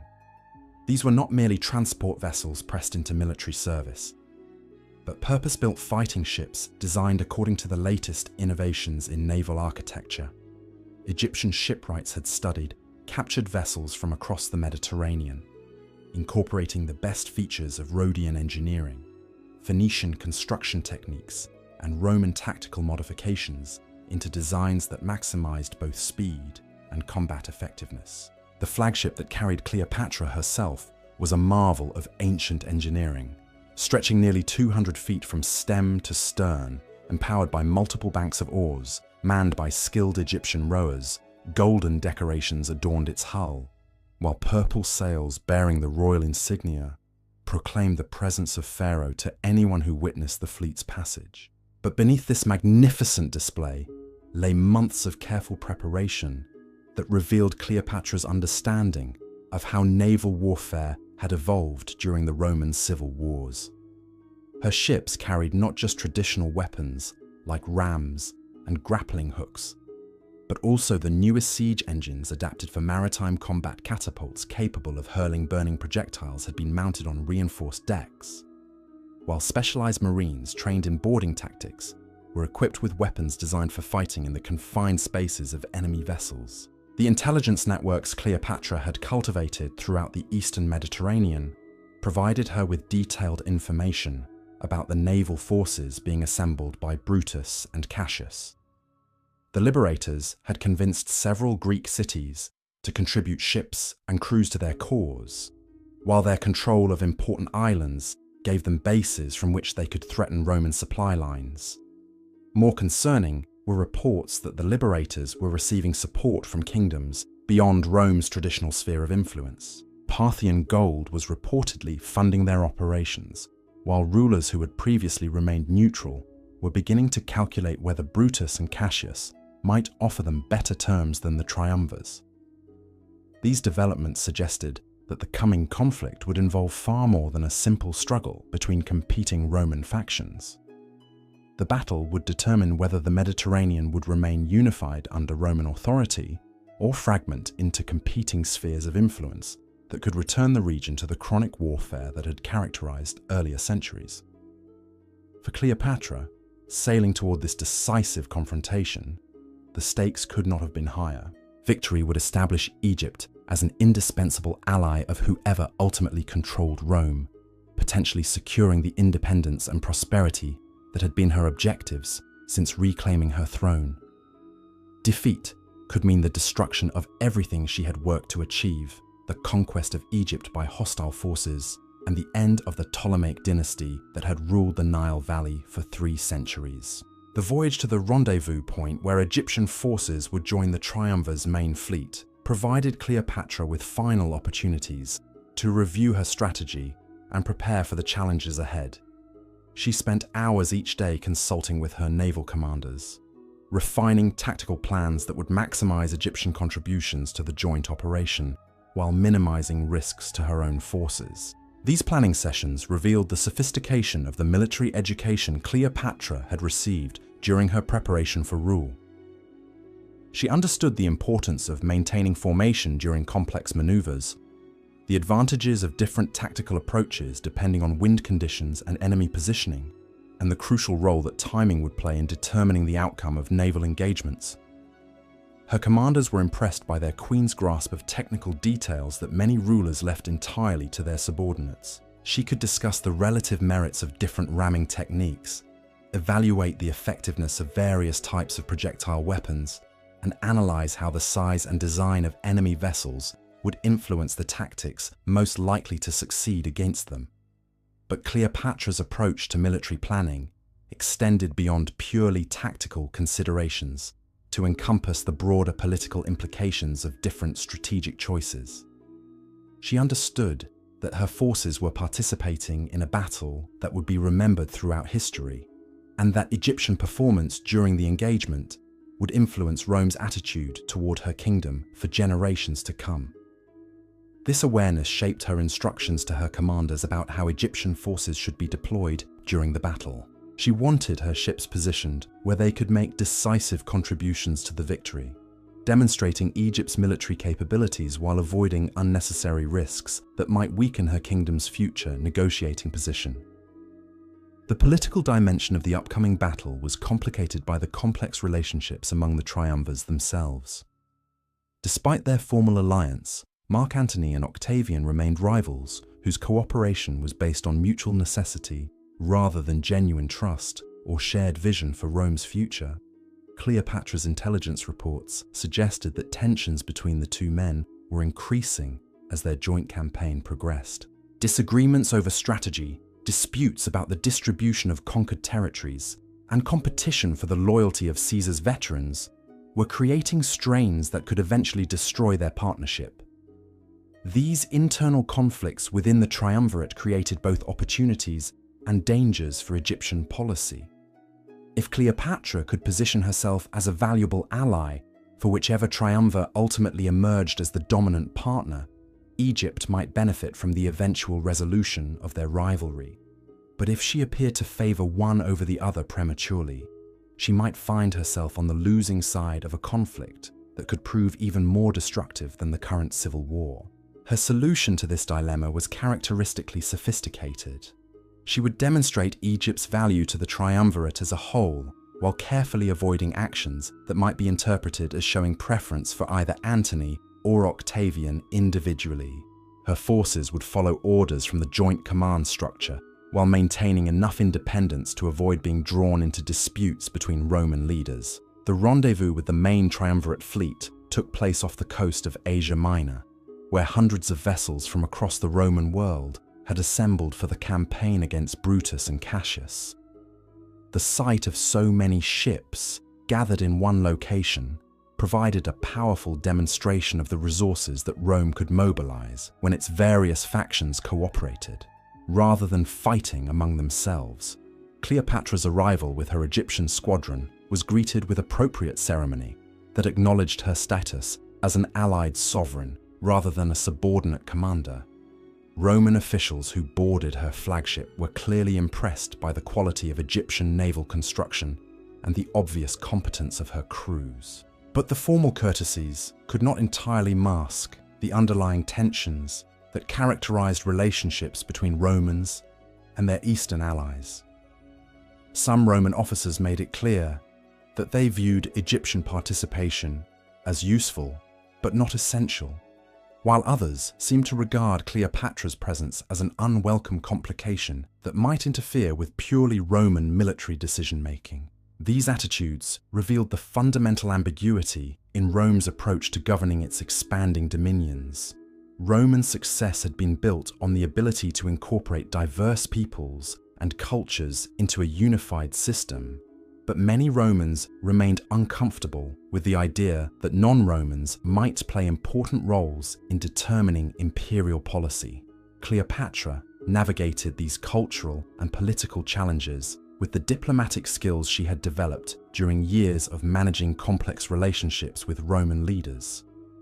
She projected appropriate respect for Roman military expertise, while making it clear that Egyptian forces would be commanded according to Egyptian judgment about their most effective deployment. The strategic conferences that preceded the battle provided Cleopatra with opportunities to demonstrate her understanding of naval warfare and contribute to the planning process. Her suggestions about enemy intentions and tactical approaches were taken seriously by Roman commanders who recognized her intelligence and experience. More importantly, these meetings allowed her to observe the decision-making processes that characterized Roman military leadership. She learned how Roman commanders balanced competing priorities, resolved disagreements about strategy, and maintained discipline within complex coalitions that included forces from multiple sources. This knowledge would prove invaluable for her future dealings with Roman officials, providing insights into Roman military culture that few non-Roman leaders possessed. She understood how Romans thought about risk and reward, how they evaluated the competence and reliability of their allies, and how they made the calculations that determined their approach to governing conquered territories. The battle that would determine the fate of the Roman Republic began at dawn on a calm October morning in 42 BCE. The opposing fleets faced each other across several miles of open water, their formations stretching beyond the horizon as commanders on both sides made final preparations for the engagement that would reshape Mediterranean politics. Cleopatra positioned her squadron according to the tactical plan developed during the strategic conferences, placing Egyptian vessels where they could support the main Roman attack while maintaining enough flexibility to respond to unexpected developments. Her ships formed a compact formation that could operate independently if necessary, while contributing to the overall effectiveness of the Allied fleet.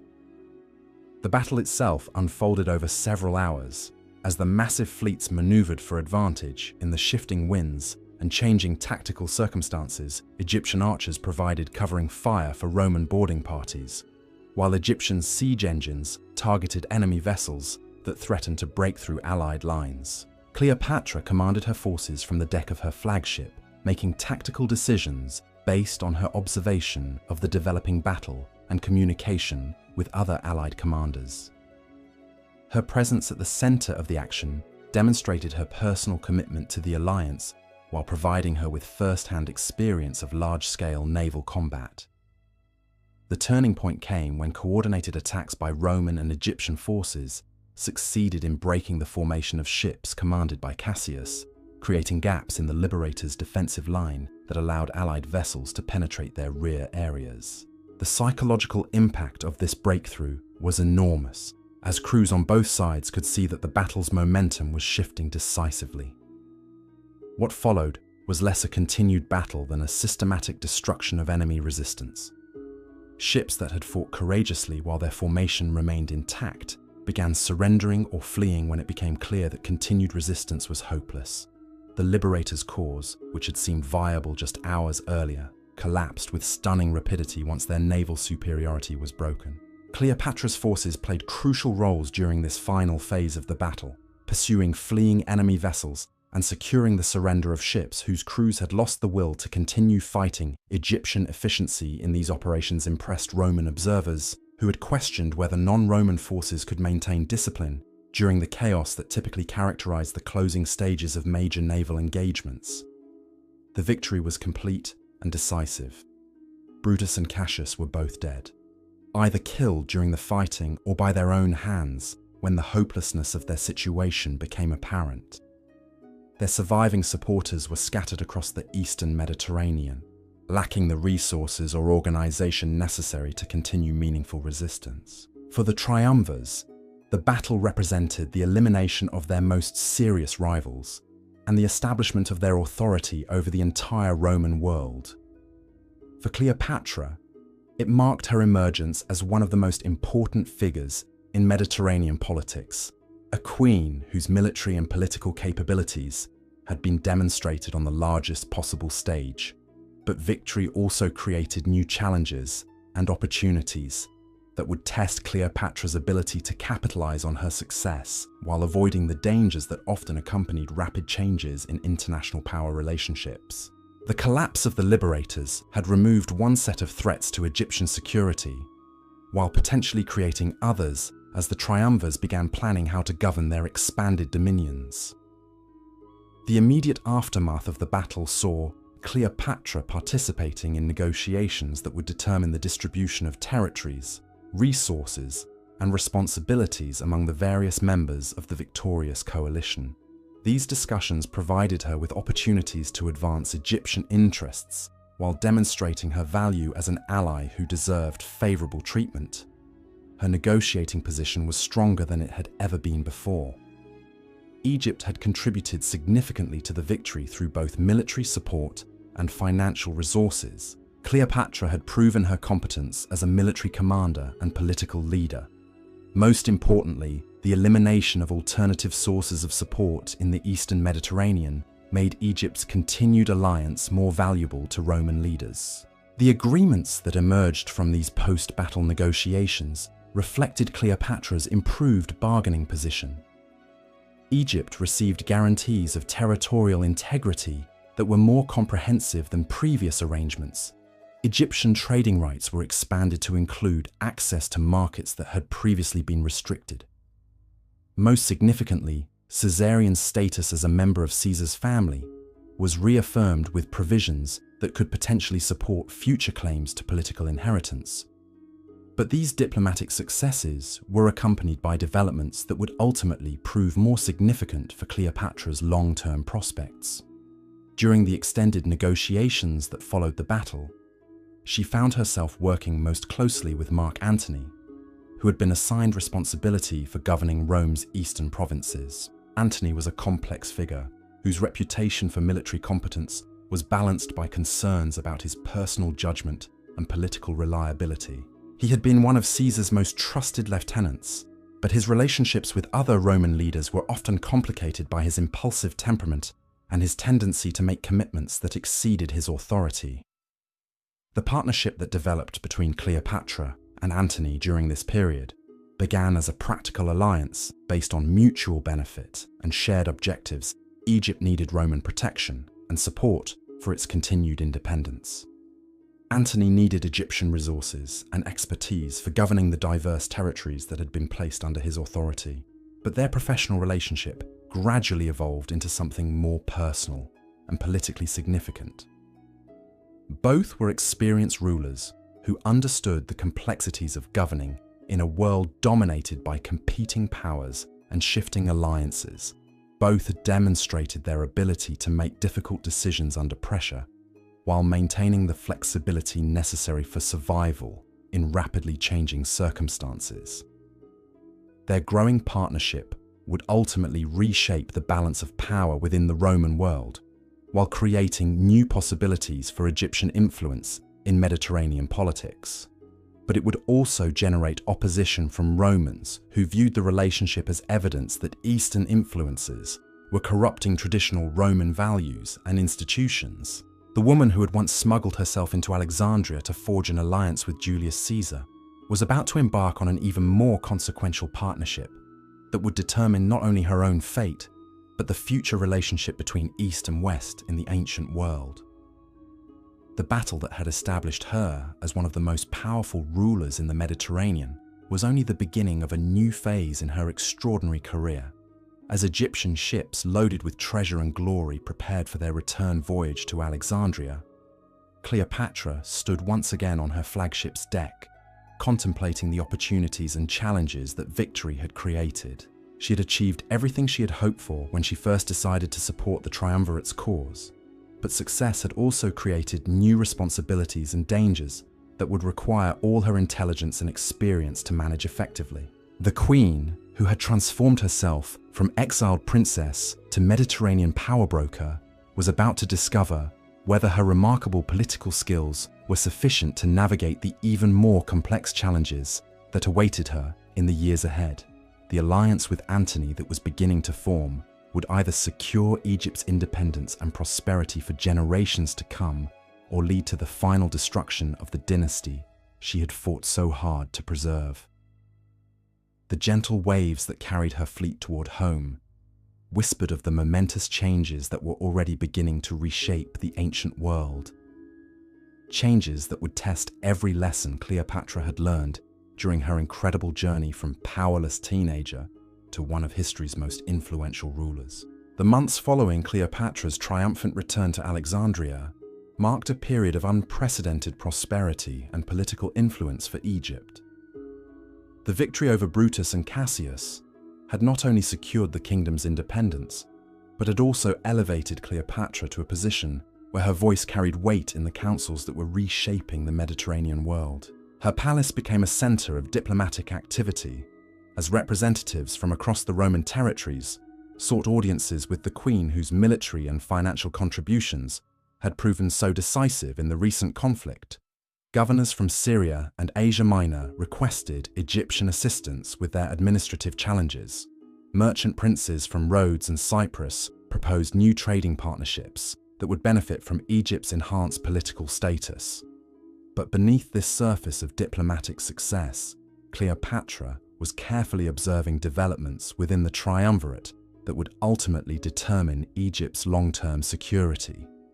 The partnership between Mark Antony and Octavian, which had seemed so solid during their campaign against the liberators, was showing signs of strain as both men began to consolidate their authority over different portions of the Roman world. Octavian had returned to Italy to manage the complex process of settling Caesar's veterans on lands that needed to be confiscated from existing owners. This task required delicate political maneuvering to satisfy the demands of soldiers who had fought for years without adequate compensation, while avoiding complete alienation of the civilian populations whose support was essential for stable governance. Meanwhile, Antony had established his headquarters in Athens, from where he was attempting to create a coherent administrative system for the diverse territories that stretched from the Aegean Sea to the Euphrates River. The challenge was enormous, involving dozens of different peoples with distinct languages, customs, and political traditions that had never been unified under a single authority. Cleopatra's intelligence networks provided her with detailed reports about the difficulties both men were encountering in their respective spheres of responsibility. Octavian was struggling with food shortages in Italy as the disruptions caused by land redistribution reduced agricultural production. Antony was facing resistance from Greek cities that resented Roman taxation and from local rulers who had previously enjoyed greater autonomy. These challenges created opportunities for Egyptian diplomacy, but they also highlighted the fundamental instability that characterized the post-Civil War settlement. The triumvirate had succeeded in eliminating their enemies, but they had not resolved the underlying conflicts that had produced the crisis in the first place. The question was not whether another round of civil wars would occur, but when and how the inevitable confrontation between the surviving triumvirs would unfold. Cleopatra's response to this analysis was characteristically strategic and patient. Rather than attempting to accelerate the breakdown of the triumvirate or openly favoring one side over the other, she positioned Egypt to benefit from whichever outcome ultimately emerged. She maintained cordial relationships with both Antony and Octavian, while building Egypt's military and economic capabilities to ensure that her kingdom would be valuable to whoever controlled Rome's future. This approach required her to master an even more complex form of diplomacy than she had previously practiced. She needed to demonstrate loyalty to both triumvirs without appearing duplicitous or opportunistic. She had to offer concrete benefits to each man's administration, while avoiding commitments that might conflict with each other if tensions between them escalated into open warfare. The delicate balance she maintained during this period was tested repeatedly, as both Antony and Octavian sought to secure Egyptian support for their competing visions of how the Roman world should be governed. Octavian emphasized traditional Roman values and institutions, arguing that stability required a return to the governmental structures that had made Rome great. Antony promoted a more flexible approach that incorporated Eastern customs and recognized the legitimacy of non-Roman forms of political organization. These philosophical differences had practical implications for Egypt's relationship with Rome.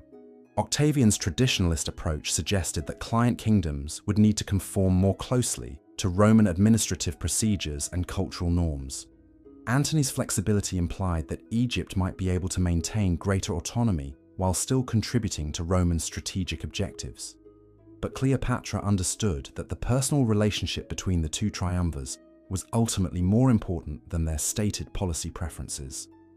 Both men were ambitious politicians who would adapt their positions as necessary to gain advantages over their rivals. The key was identifying which of them possessed the combination of military skill, political intelligence, and popular support necessary to emerge victorious from the confrontation that was becoming increasingly inevitable.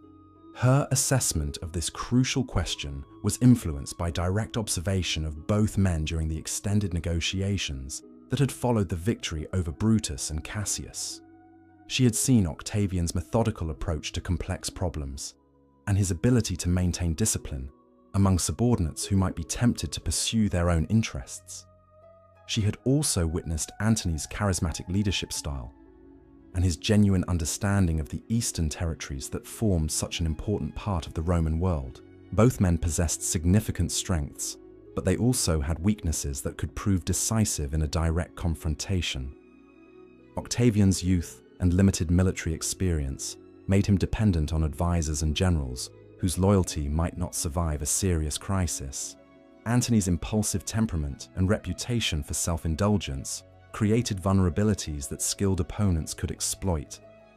The decision about which triumvir to support became more urgent in the winter of 41 BCE, when Antony requested a personal meeting with Cleopatra to discuss their future cooperation. The invitation was diplomatically phrased, but its implications were clear. Antony was seeking to formalize an alliance that would provide him with Egyptian resources for the challenges he expected to face in governing the eastern provinces, and potentially in future conflicts with his Roman rivals.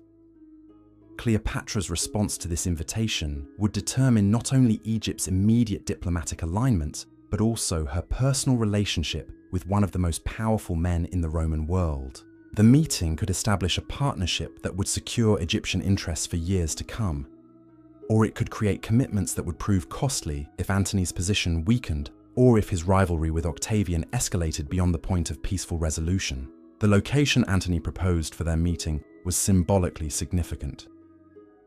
He suggested they convene in Tarsus, a wealthy commercial city in what is now southern Turkey, where Alexander the Great had once met with local rulers during his campaigns of conquest. The historical parallel was unmistakable. Antony was positioning himself as the heir to Alexander's legacy in the Eastern Mediterranean, while inviting Cleopatra to join him as a partner in governing the territories that had once formed the core of the Hellenistic world. For Cleopatra, the invitation represented both tremendous opportunity and considerable risk. A successful meeting could establish her as Antony's primary ally in the East, providing Egypt with influence over Roman policy that no client kingdom had ever possessed.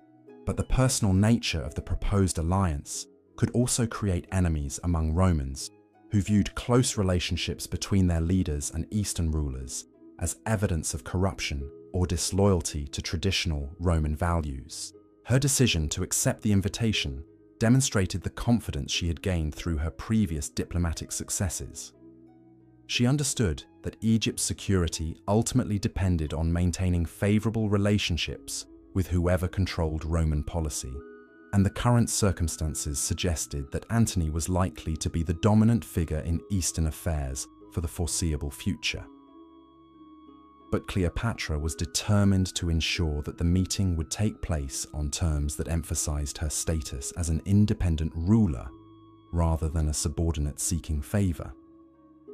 She spent weeks planning an approach to Tarsus that would demonstrate Egyptian power and sophistication while creating the psychological conditions for successful negotiations.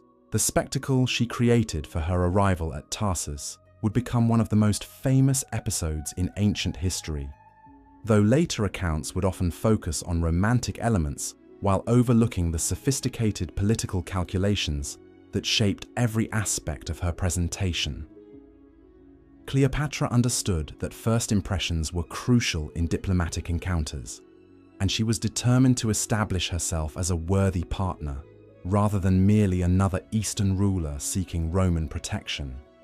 Her preparation began with the selection of a vessel that would serve as both transportation and stage for her dramatic entrance. Egyptian shipwrights constructed what was essentially a floating palace, decorated with gold and purple fabrics that proclaimed royal status while incorporating design elements that would appeal to Roman aesthetic sensibilities. The crew selected for this voyage represented the elite of Egyptian maritime expertise, chosen not only for their technical skills, but also for their ability to perform the complex ceremonial functions that would be required during the formal presentations in Tarsus. Every aspect of their appearance and behavior was carefully choreographed to reinforce the image of Egyptian competence and prosperity. Cleopatra's personal preparations for the meeting were equally meticulous. She selected clothing and jewelry that would demonstrate Egyptian wealth while conforming to standards of dignity, appropriate for a diplomatic encounter between heads of state. Her appearance needed to convey confidence and authority without appearing to compete inappropriately with Roman symbols of power. More importantly, she spent considerable time preparing for the substantive discussions that would determine the practical outcomes of their meeting. She developed detailed proposals for military cooperation, economic partnerships, and administrative coordination that would benefit both Egyptian and Roman interests, while preserving the autonomy that was essential for her kingdom's long-term survival. These preparations reflected Cleopatra's understanding that successful diplomacy required far more than personal charm or cultural display. She needed to offer concrete benefits that would make partnership with Egypt attractive to Antony, while establishing frameworks for cooperation that could survive changes in political circumstances or personal relationships. The voyage to Tarsus provided final opportunities for reviewing her strategy and anticipating the challenges she would face during the negotiations. The intelligence reports she had received about Antony's current situation suggested that he was under considerable pressure to demonstrate his ability to govern the eastern provinces effectively, while also preparing for potential future conflicts with Octavian. These pressures created both opportunities and constraints for Egyptian diplomacy. Antony's need for reliable allies made him likely to offer favorable terms to kingdoms that could provide meaningful support. But his awareness that other Romans were monitoring his relationships with Eastern rulers meant that any agreements would need to be structured in ways that could withstand criticism from his domestic political opponents. Cleopatra's approach to managing these competing considerations demonstrated the political maturity she had developed during her years of navigating complex international relationships. She would offer substantial benefits to Antony's administration while maintaining enough independence to avoid appearing as merely a Roman puppet. She would demonstrate personal respect for Antony while preserving the dignity appropriate to her status as Pharaoh of Egypt. The arrival at Tarsus unfolded exactly as Cleopatra had planned, creating a spectacle that impressed Roman observers while establishing the psychological framework for successful negotiations. Contemporary accounts describe crowds of local residents gathering along the waterfront to witness the approach of the Egyptian fleet, their excitement building as the magnificent royal barge became visible in the distance. The visual impact was overwhelming. Golden decorations caught the sunlight as hundreds of oars moved in perfect synchronization, while the sounds of Egyptian music and the fragrances of exotic incense created a sensory experience unlike anything most Romans had ever encountered. The overall effect was to present Egyptian civilization as both wealthy and sophisticated, capable of contributing meaningfully to any alliance while maintaining its distinctive cultural identity. Antony's response to Cleopatra's arrival revealed both his political intelligence and his genuine appreciation for the diplomatic skills she was demonstrating. He recognized immediately that she was establishing herself as an equal partner rather than a subordinate seeking favors, and he adapted his own approach accordingly. The formal presentations that followed their initial meeting provided both rulers with opportunities to assess each other's capabilities and intentions. Cleopatra demonstrated her knowledge of Roman politics, and her understanding of the challenges Antony faced in governing the eastern provinces, Antony showed his familiarity with Egyptian affairs and his respect for the kingdom's historical achievements and current capabilities. But the real substance of their relationship emerged during the private discussions that took place over several days as they worked through the details of potential cooperation. These conversations revealed the remarkable compatibility between two experienced rulers who understood the complexities of governing in a world where political survival required constant adaptation to changing circumstances. Both Cleopatra and Antony had risen to power through combinations of intelligence, courage, and political skill, rather than simply inheriting positions through family connections. Both understood how to balance competing demands from different constituencies while maintaining the flexibility necessary for effective leadership in uncertain times. Most importantly, both recognized that their individual success depended on their ability to forge relationships that served mutual interests while preserving their respective independence. The alliance that emerged from their meetings at Tarsus would reshape the balance of power in the Mediterranean world, while creating new possibilities for cooperation between Roman and Egyptian civilizations. But it would also generate opposition from forces within Rome that viewed such partnerships as threats to traditional Roman supremacy and cultural purity.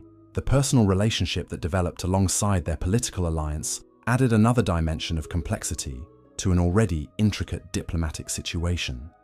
The attraction between them was genuine and mutual, but it was also inextricably connected to the strategic calculations that had brought them together in the first place. For Cleopatra, the relationship with Antony represented the culmination of a lifetime spent preparing for exactly this kind of opportunity to secure Egyptian independence through partnership with Rome's most powerful leaders. For Antony, the alliance with Egypt provided resources and expertise that could enable him to succeed where other Roman commanders had struggled to create stable governance in the diverse territories of the Eastern Mediterranean. As their ships prepared to depart Tarsus with agreements that would bind their fates together for years to come, both rulers understood that they were embarking on a path that would either establish them as the dominant power in their respective spheres or lead to their mutual destruction at the hands of enemies who would never accept the legitimacy of their partnership. The meeting that had begun as a diplomatic negotiation between allied rulers had evolved into something far more significant: the founding of a new form of Mediterranean governance that combined Roman military power with Egyptian wealth and Eastern administrative expertise. Whether this experiment would succeed or fail would depend on their ability to overcome the cultural prejudices, political opposition, and military challenges that were already beginning to coalesce against their revolutionary alliance. The woman who had transformed herself from exiled princess to Mediterranean queen was about to discover whether her most audacious political gamble would secure the independence she had fought so hard to achieve or lead to the final confrontation that would determine the fate of the ancient world. The months following the historic meeting at Tarsus witnessed a transformation in Mediterranean politics that reverberated from the marble halls of Rome to the bustling marketplaces of Alexandria. Cleopatra returned to Egypt not merely as a pharaoh who had secured favorable terms with a Roman commander, but as a partner in an alliance that challenged fundamental assumptions about how the ancient world should be governed. The agreements she had forged with Mark Antony were revolutionary in their scope and implications. Unlike the traditional client relationships that characterized Rome's dealings with Eastern kingdoms, this partnership treated Egypt as an equal contributor to joint enterprises that would benefit both civilizations. Egyptian administrative expertise would be combined with Roman military organization to create more effective governance throughout the eastern provinces. But implementing these ambitious plans required Cleopatra to overcome significant resistance within her own kingdom, from advisors who questioned whether such close cooperation with Rome would ultimately compromise Egyptian independence. Conservative nobles argued that previous pharaohs had maintained Egypt's distinctive identity through careful distance from foreign powers, while younger officials worried that their careers might suffer if Roman administrators gained too much influence over domestic affairs. Cleopatra addressed these concerns through a series of carefully planned presentations that demonstrated how the new alliance would strengthen rather than weaken Egyptian sovereignty.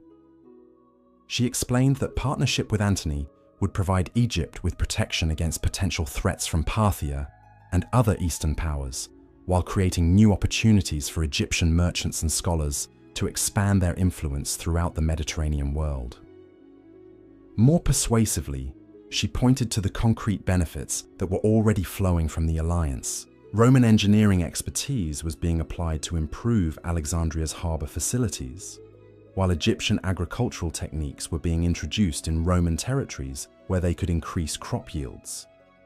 The exchange of knowledge and resources was creating prosperity for both partners, while maintaining the distinct cultural identities that made each civilization valuable. The success of these early collaborative projects helped convince skeptical Egyptians that the alliance served their kingdom's interests rather than merely advancing Cleopatra's personal ambitions.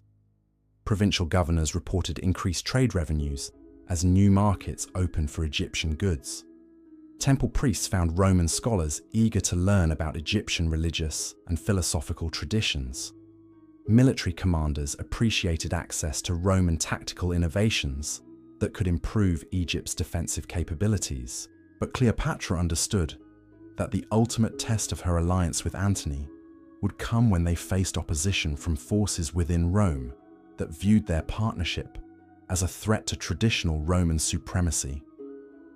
Intelligence reports from across the Mediterranean suggested that Octavian and his supporters were already developing arguments against what they characterized as Eastern corruption of Roman values and institutions.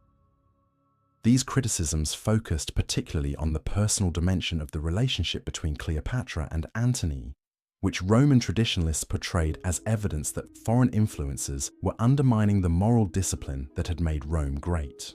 The fact that their partnership had produced children created additional complications, as opponents could argue that Antony was placing personal interests above Roman strategic objectives. Cleopatra recognized that defending the alliance would require more than diplomatic arguments or demonstrations of practical benefits.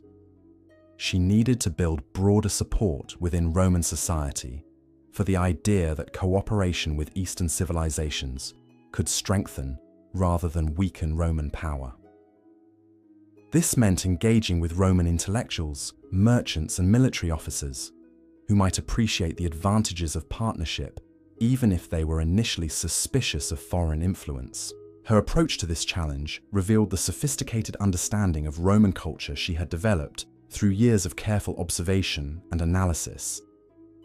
She began hosting gatherings in Alexandria that brought together Roman visitors with Egyptian scholars, creating opportunities for intellectual exchange that demonstrated the compatibility between different traditions of learning and governance. These cultural initiatives were designed to counter the narrative that Eastern and Roman civilizations were fundamentally incompatible. By showcasing Egyptian achievements in mathematics, astronomy, and medicine alongside Roman accomplishments in law, engineering, and military organization, Cleopatra could argue that cooperation between the two cultures would produce innovations that neither could achieve independently. The Library of Alexandria became a symbol of this collaborative approach, as Roman scholars worked alongside Egyptian researchers on projects that advanced human knowledge, while strengthening bonds between their respective civilizations. Joint expeditions explored the sources of the Nile and the trade routes that connected the Mediterranean with the Indian Ocean, producing geographical knowledge that benefited both Roman strategic planning and Egyptian commercial enterprises. Meanwhile, Antony was implementing his own strategies for building support within Rome for continued cooperation with Eastern allies. He emphasized the military advantages that Egyptian resources provided for defending Roman interests against Parthian expansion and other threats that could not be addressed effectively without Eastern support. His reports to the Roman Senate highlighted successful joint operations that had strengthened Roman control over disputed territories while reducing the costs of maintaining large garrison forces in distant provinces. Egyptian naval capabilities had proven essential for protecting Mediterranean shipping routes. while Egyptian financial resources had enabled infrastructure projects that benefited Roman citizens and allies throughout the Eastern territories. But Antony's position was complicated by the growing tensions with Octavian that were making cooperation between the triumvirs increasingly difficult to maintain. Personal rivalries and policy disagreements were creating pressures that threatened to destroy the political settlement that had emerged from their victory over Brutus and Cassius. The situation was further complicated by developments in Italy, where Octavian was consolidating his authority through methods that some observers characterized as increasingly autocratic. His control over Caesar's veterans and his manipulation of traditional Roman institutions were creating a form of personal rule that differed significantly from the collaborative approach that Antony was pursuing in the eastern provinces.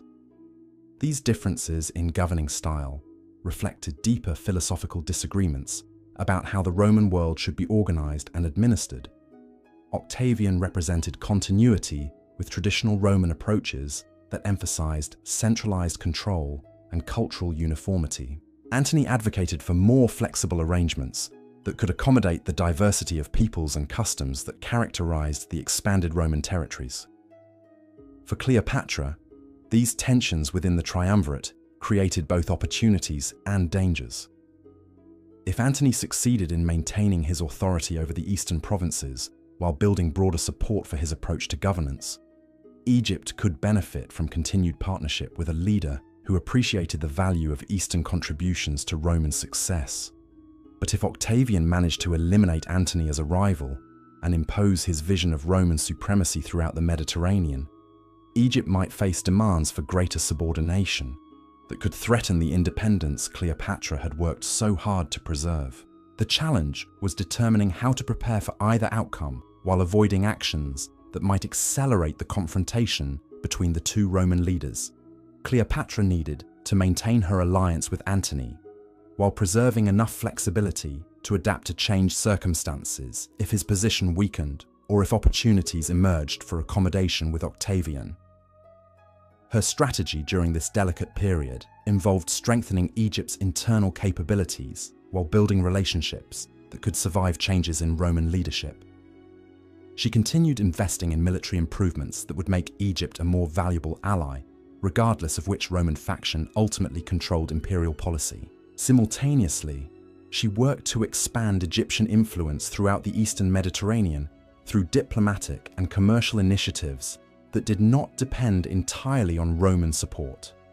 New trading partnerships with kingdoms beyond Rome's direct control created alternative sources of revenue and political influence that could provide options if circumstances required greater independence from Roman protection. The birth of additional children during this period added both personal joy and political complexity to Cleopatra's situation. The growing family she shared with Antony created stronger bonds between them, while also providing opponents with additional ammunition for arguments about divided loyalties and foreign corruption of Roman leadership. But these children also represented the future of the alliance between Egyptian and Roman civilizations. If properly educated and positioned, they could serve as bridges between different cultures while potentially inheriting positions that would continue their parents' work of creating more cooperative relationships between East and West. Cleopatra's approach to raising these children reflected her understanding of the complex world they would inherit. They received educations that combined Egyptian traditions with Roman customs, learning to speak multiple languages while studying both Eastern and Western approaches to governance, military strategy, and cultural achievement. The palace schools where they studied alongside children from prominent Egyptian families became laboratories for developing new forms of Mediterranean civilization that could incorporate the best elements from different traditions. These educational experiments provided models for the kind of cultural synthesis that Cleopatra believed would characterize the future of the ancient world. As the children grew, they became living symbols of the possibility for cooperation between civilizations that had previously been viewed as fundamentally incompatible. Their existence challenged traditional assumptions about cultural purity, while demonstrating that hybrid identities could be sources of strength rather than weakness. But the domestic harmony that characterized Cleopatra's family life was increasingly threatened by the political storms that were gathering throughout the Roman world. Reports from Italy suggested that Octavian was preparing for a final confrontation with Antony that would determine the future structure of Roman government and the role that Eastern allies would play in imperial administration. The propaganda war that preceded this military confrontation revealed the depth of cultural and political divisions that had developed within Roman society. Octavian's supporters portrayed the conflict as a struggle between traditional Roman values and foreign corruption, while Antony's allies argued that Rome's future depended on embracing the diversity and resources that Eastern partnerships could provide. Cleopatra found herself at the center of these debates. Portrayed by Octavian's faction as the foreign temptress who had corrupted Roman leadership, while being celebrated by Antony's supporters as the wise queen whose alliance had strengthened Roman power in the Eastern Mediterranean. The accuracy of these competing narratives mattered less than their political effectiveness in shaping public opinion throughout the Roman world. The escalating rhetoric created an environment where compromise between the rival factions became increasingly unlikely. Both sides were committed to visions of Roman greatness that seemed incompatible with continued cooperation, making military confrontation the probable resolution to tensions that had been building for years. For Cleopatra, the approaching crisis represented the ultimate test of the political skills she had developed during her remarkable rise to power. She would need to navigate the final phase of the Roman civil wars while protecting Egyptian interests and preserving the independence she had fought so hard to achieve. The decisions she made during the coming months would determine not only her personal fate and that of her children, but also the survival of the Egyptian civilization that had flourished along the Nile for over 3 millennia. The woman who had once smuggled herself into Alexandria to forge an alliance with Julius Caesar was about to face the greatest challenge of her extraordinary career. The stakes could not have been higher, and the outcome would reshape the ancient world in ways that would influence human civilization for centuries to come.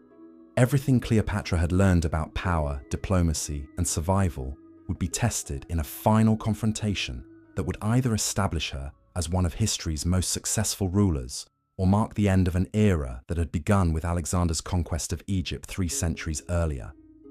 As storm clouds gathered over the Mediterranean world, the last pharaoh of Egypt prepared for the battle that would determine whether her remarkable legacy would inspire future generations or serve as a cautionary tale about the limits of individual ambition in a world dominated by forces beyond any single person's control. The summer of 33 BCE brought ominous signs that the uneasy peace between Octavian and Antony was finally approaching its inevitable end. Diplomatic communications between the two triumvirs had virtually ceased, replaced by public declarations that made their mutual hostility increasingly obvious to observers throughout the Roman world. From her palace in Alexandria, Cleopatra monitored these developments with the careful attention of someone whose survival depended on accurately predicting the outcome of the approaching conflict. Her intelligence networks provided detailed reports about military preparations in both Italy and the eastern provinces, revealing the enormous scale of the forces that both sides were assembling for what promised to be the decisive battle of the Roman civil wars. Octavian's advantages were substantial and clearly visible to anyone familiar with Roman politics. He controlled Italy and its resources, including the loyalty of Caesar's veterans who had been settled on Italian lands. His propaganda portrayed him as the defender of traditional Roman values against foreign corruption, a message that resonated with citizens who were tired of civil wars and eager for stability. But Antony's position also possessed significant strengths that made the outcome of any confrontation far from predetermined. He commanded the wealthiest provinces of the Roman world, including Egypt, Syria, and Asia Minor, providing him with financial resources that exceeded anything available to his rival.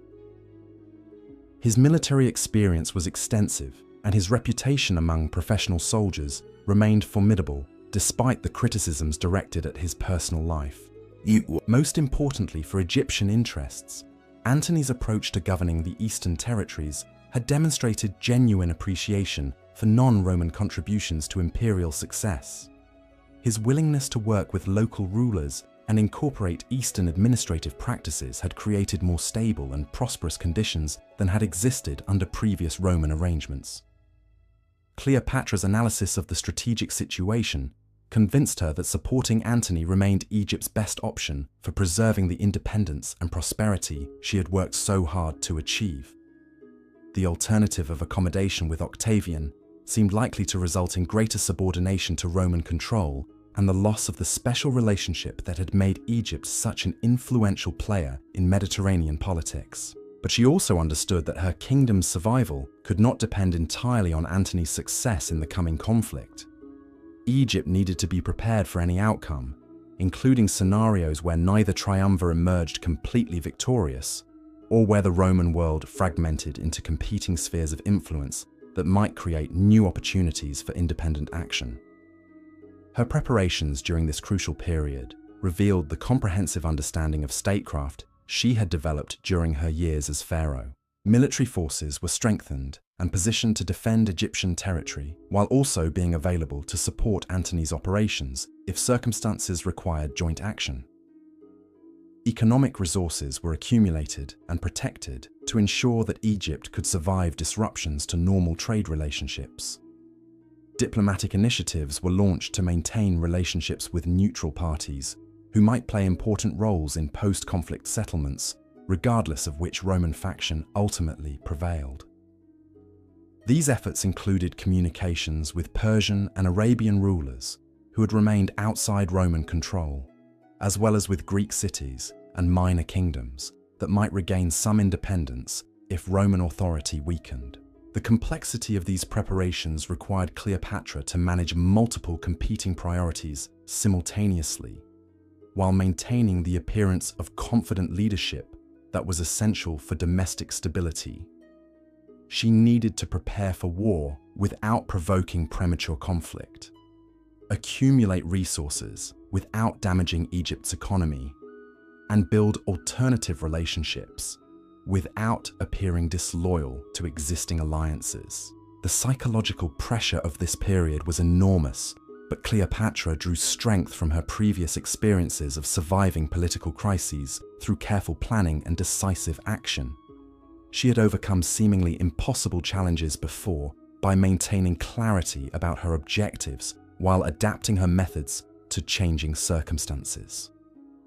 The final break between Octavian and Antony came in the autumn of 33 BCE, when their remaining legal arrangements expired and neither side made serious efforts to renew them. The triumvirate that had governed the Roman world for over a decade was officially dissolved, leaving both men free to pursue their rivalry through military means. Octavian's declaration of war was carefully crafted to maximize political advantage while minimizing legal complications. Rather than declaring war against Antony directly, which might have raised questions about Roman citizens fighting each other, he declared war against Cleopatra as a foreign enemy who threatened Roman security and independence. So, this strategic decision revealed Octavian's sophisticated understanding of Roman political psychology. By portraying the conflict as a war against foreign enemies rather than a civil war between Roman factions, he could appeal to patriotic sentiments while avoiding the negative associations that Romans had developed toward internal conflicts that had caused so much suffering and instability. For Cleopatra, Octavian's declaration represented both a challenge and an opportunity. Being named as Rome's primary enemy was dangerous, but it also acknowledged her importance and influence in ways that elevated her status throughout the Mediterranean world. She was no longer merely a client ruler seeking Roman protection, but a sovereign leader whose power was substantial enough to threaten the world's dominant empire. Her response to the declaration revealed the confidence and political maturity she had gained through decades of navigating complex international relationships. Rather than defensive protestations of innocence or appeals for negotiated settlement, she embraced her role as leader of the Eastern coalition that would resist Octavian's attempt to impose his vision of Roman supremacy throughout the Mediterranean. The manifesto she issued from Alexandria presented the coming conflict as a struggle between two different approaches to organizing the ancient world. Octavian represented narrow Roman nationalism that would suppress the diversity and creativity of Eastern civilizations. The alliance between Egypt and Antony offered a more inclusive vision that could incorporate the best elements from different cultures while preserving the distinctive traditions that made each region valuable. This framing of the conflict had significant strategic advantages beyond its propaganda value. By presenting herself as the champion of Eastern independence, rather than merely Antony's ally, Cleopatra could potentially attract support from rulers and peoples who might otherwise remain neutral in what appeared to be a Roman civil war. The months that followed saw intensive diplomatic activity as both sides sought to build coalitions that would provide advantages in the military confrontation that was clearly approaching. Cleopatra's efforts focused particularly on kingdoms and cities that had maintained some independence from Roman control, or that had reasons to resist further Roman expansion. Her success in these diplomatic initiatives exceeded even her own expectations. Rulers from Armenia to Arabia expressed willingness to contribute resources or military support to resist Octavian's expansion of Roman control over their territories. Greek cities that had chafed under Roman taxation saw opportunities to regain some of their traditional autonomy.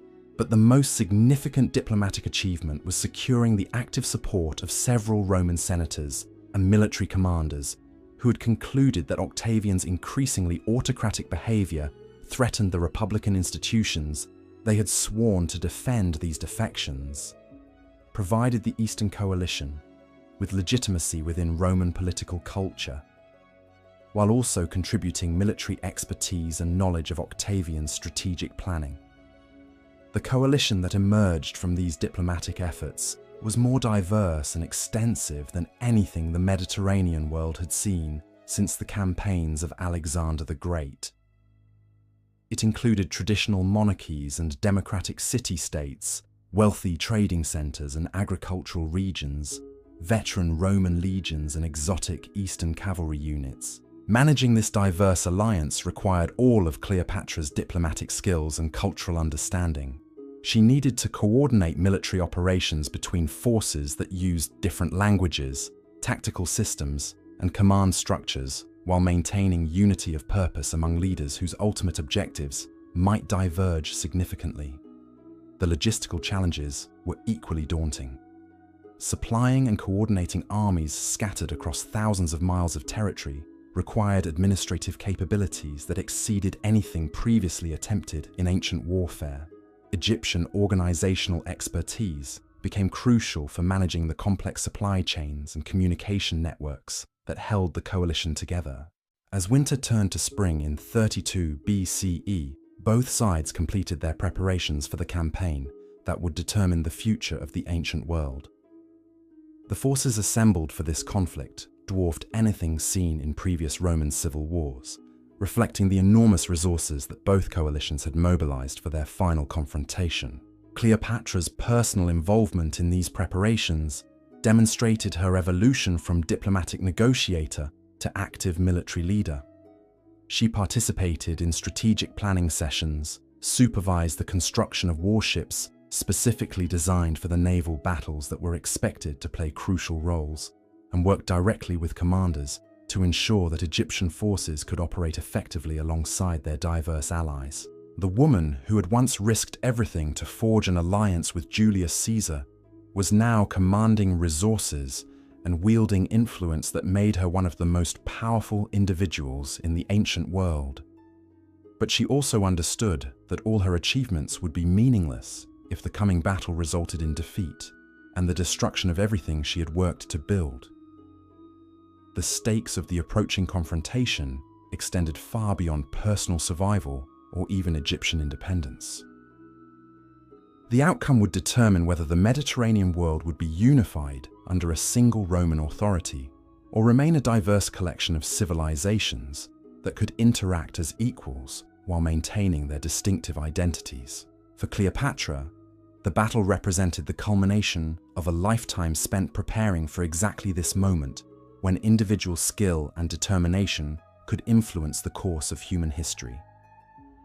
Everything she had learned about politics, warfare, and leadership would be tested in a confrontation that would either vindicate her vision of cooperative Mediterranean civilization or mark the end of an era that had begun with the conquests of Alexander.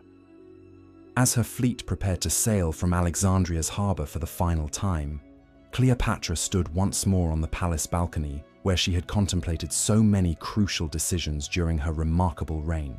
The gentle evening breeze carried the sounds of a city preparing for war, but also the timeless rhythms of a civilization that had endured along the Nile for over 3,000 years. The last pharaoh of Egypt was about to discover whether her extraordinary journey from powerless exile to Mediterranean queen would end in triumph or tragedy. But she faced that uncertainty with the same courage and intelligence that had carried her through every previous challenge of her incredible career. The armada that departed Alexandria in the early hours of September 31st BCE represented more than just a military force sailing toward destiny. These 500 vessels carried with them the accumulated wisdom of 3 millennia of Egyptian civilization, the dreams of Eastern peoples who yearned for independence from Roman dominance, and the personal ambitions of a woman who had transformed herself into the most powerful queen in the ancient world.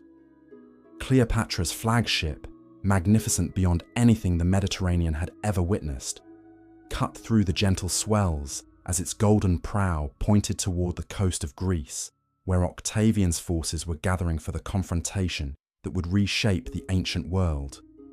The ship itself had become a floating symbol of the cultural synthesis she had spent her reign promoting, combining Egyptian craftsmanship with Roman engineering innovations and Greek artistic traditions. The crew that manned this extraordinary vessel represented the diversity of the coalition she had assembled. Egyptian sailors worked alongside Syrian navigators, while Greek marines shared deck space with Roman defectors who had abandoned Octavian's cause.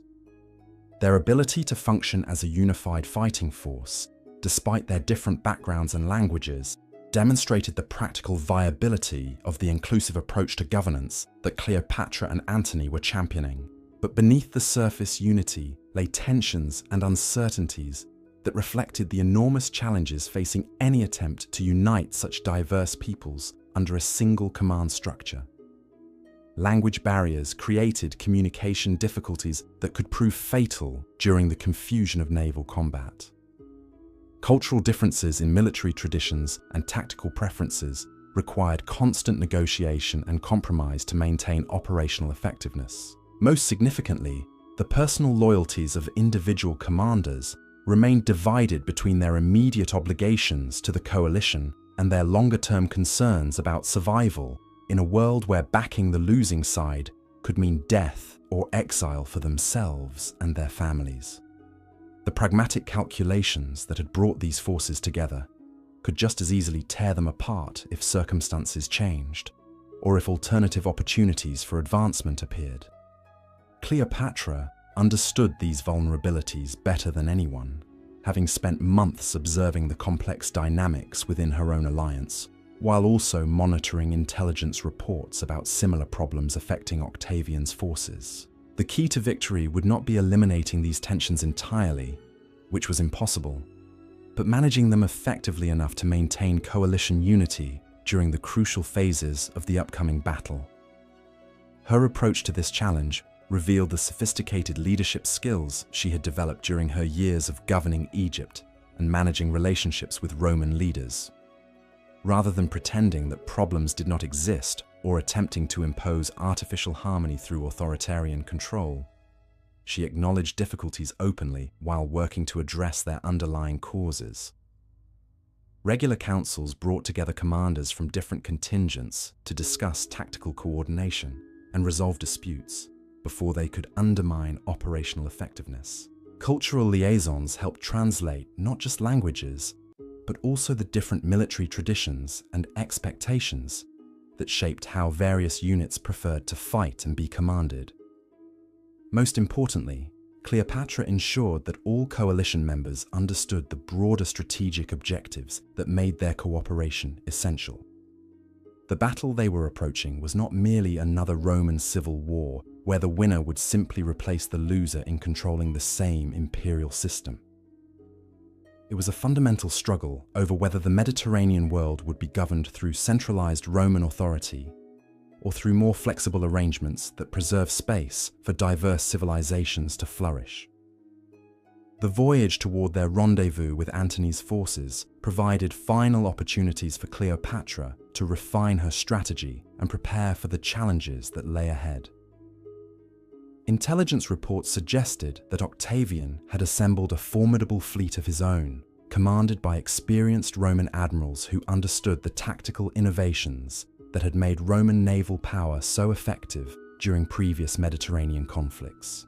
But these same reports also revealed weaknesses in Octavian's position that could be exploited by skilled opponents who understood how to coordinate complex operations involving multiple types of vessels and diverse tactical approaches. His fleet was primarily composed of traditional Roman warships, designed for the ramming and boarding tactics that had proven successful in earlier conflicts against Mediterranean pirates and rival Roman factions. The coalition forces under Cleopatra and Antony's command included vessel types and fighting techniques that Roman commanders had limited experience confronting Egyptian ships, incorporated design innovations that emphasized speed and maneuverability over the raw strength that characterized Roman construction. Eastern archers and siege engineers brought weapons and tactics that could neutralize some of the advantages that Roman forces typically enjoyed in close combat. More subtly, the diverse composition of the coalition fleet created opportunities for tactical deceptions and strategic surprises that would be difficult to achieve with more homogeneous forces.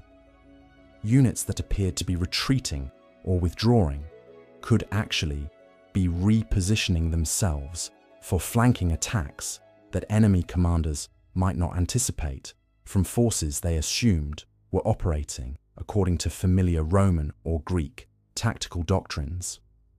Cleopatra's personal role in coordinating these complex tactical possibilities demonstrated how thoroughly she had mastered the military dimensions of leadership that had once seemed beyond the reach of any woman in the ancient world. She could discuss the technical specifications of different vessel types, evaluate the effectiveness of various weapons systems under different weather conditions, and analyze how the timing of specific maneuvers could influence the outcome of large-scale naval engagements. Her commanders, initially skeptical about taking tactical direction from someone they viewed primarily as a diplomatic leader, gradually developed genuine respect for her strategic insights and operational planning capabilities. She understood not just the theoretical principles of naval warfare, but also the practical realities of maintaining discipline and coordination among diverse forces during the confusion and violence of actual combat. And so ends the remarkable journey of Cleopatra VII, the last pharaoh of Egypt, whose intelligence, courage, and political genius transformed her from an exiled teenager into one of history's most powerful rulers. Through palace intrigue, civil wars, and the collapse of the Roman Republic itself, she wielded diplomacy as skillfully as any general commanded armies, speaking 9 languages and commanding the loyalty of both her people and the most influential leaders of her time. Her story reminds us that true power lies not in birth or beauty, but in the relentless pursuit of knowledge, the courage to take extraordinary risks, and the wisdom to adapt when the world itself is changing around you. Sweet dreams.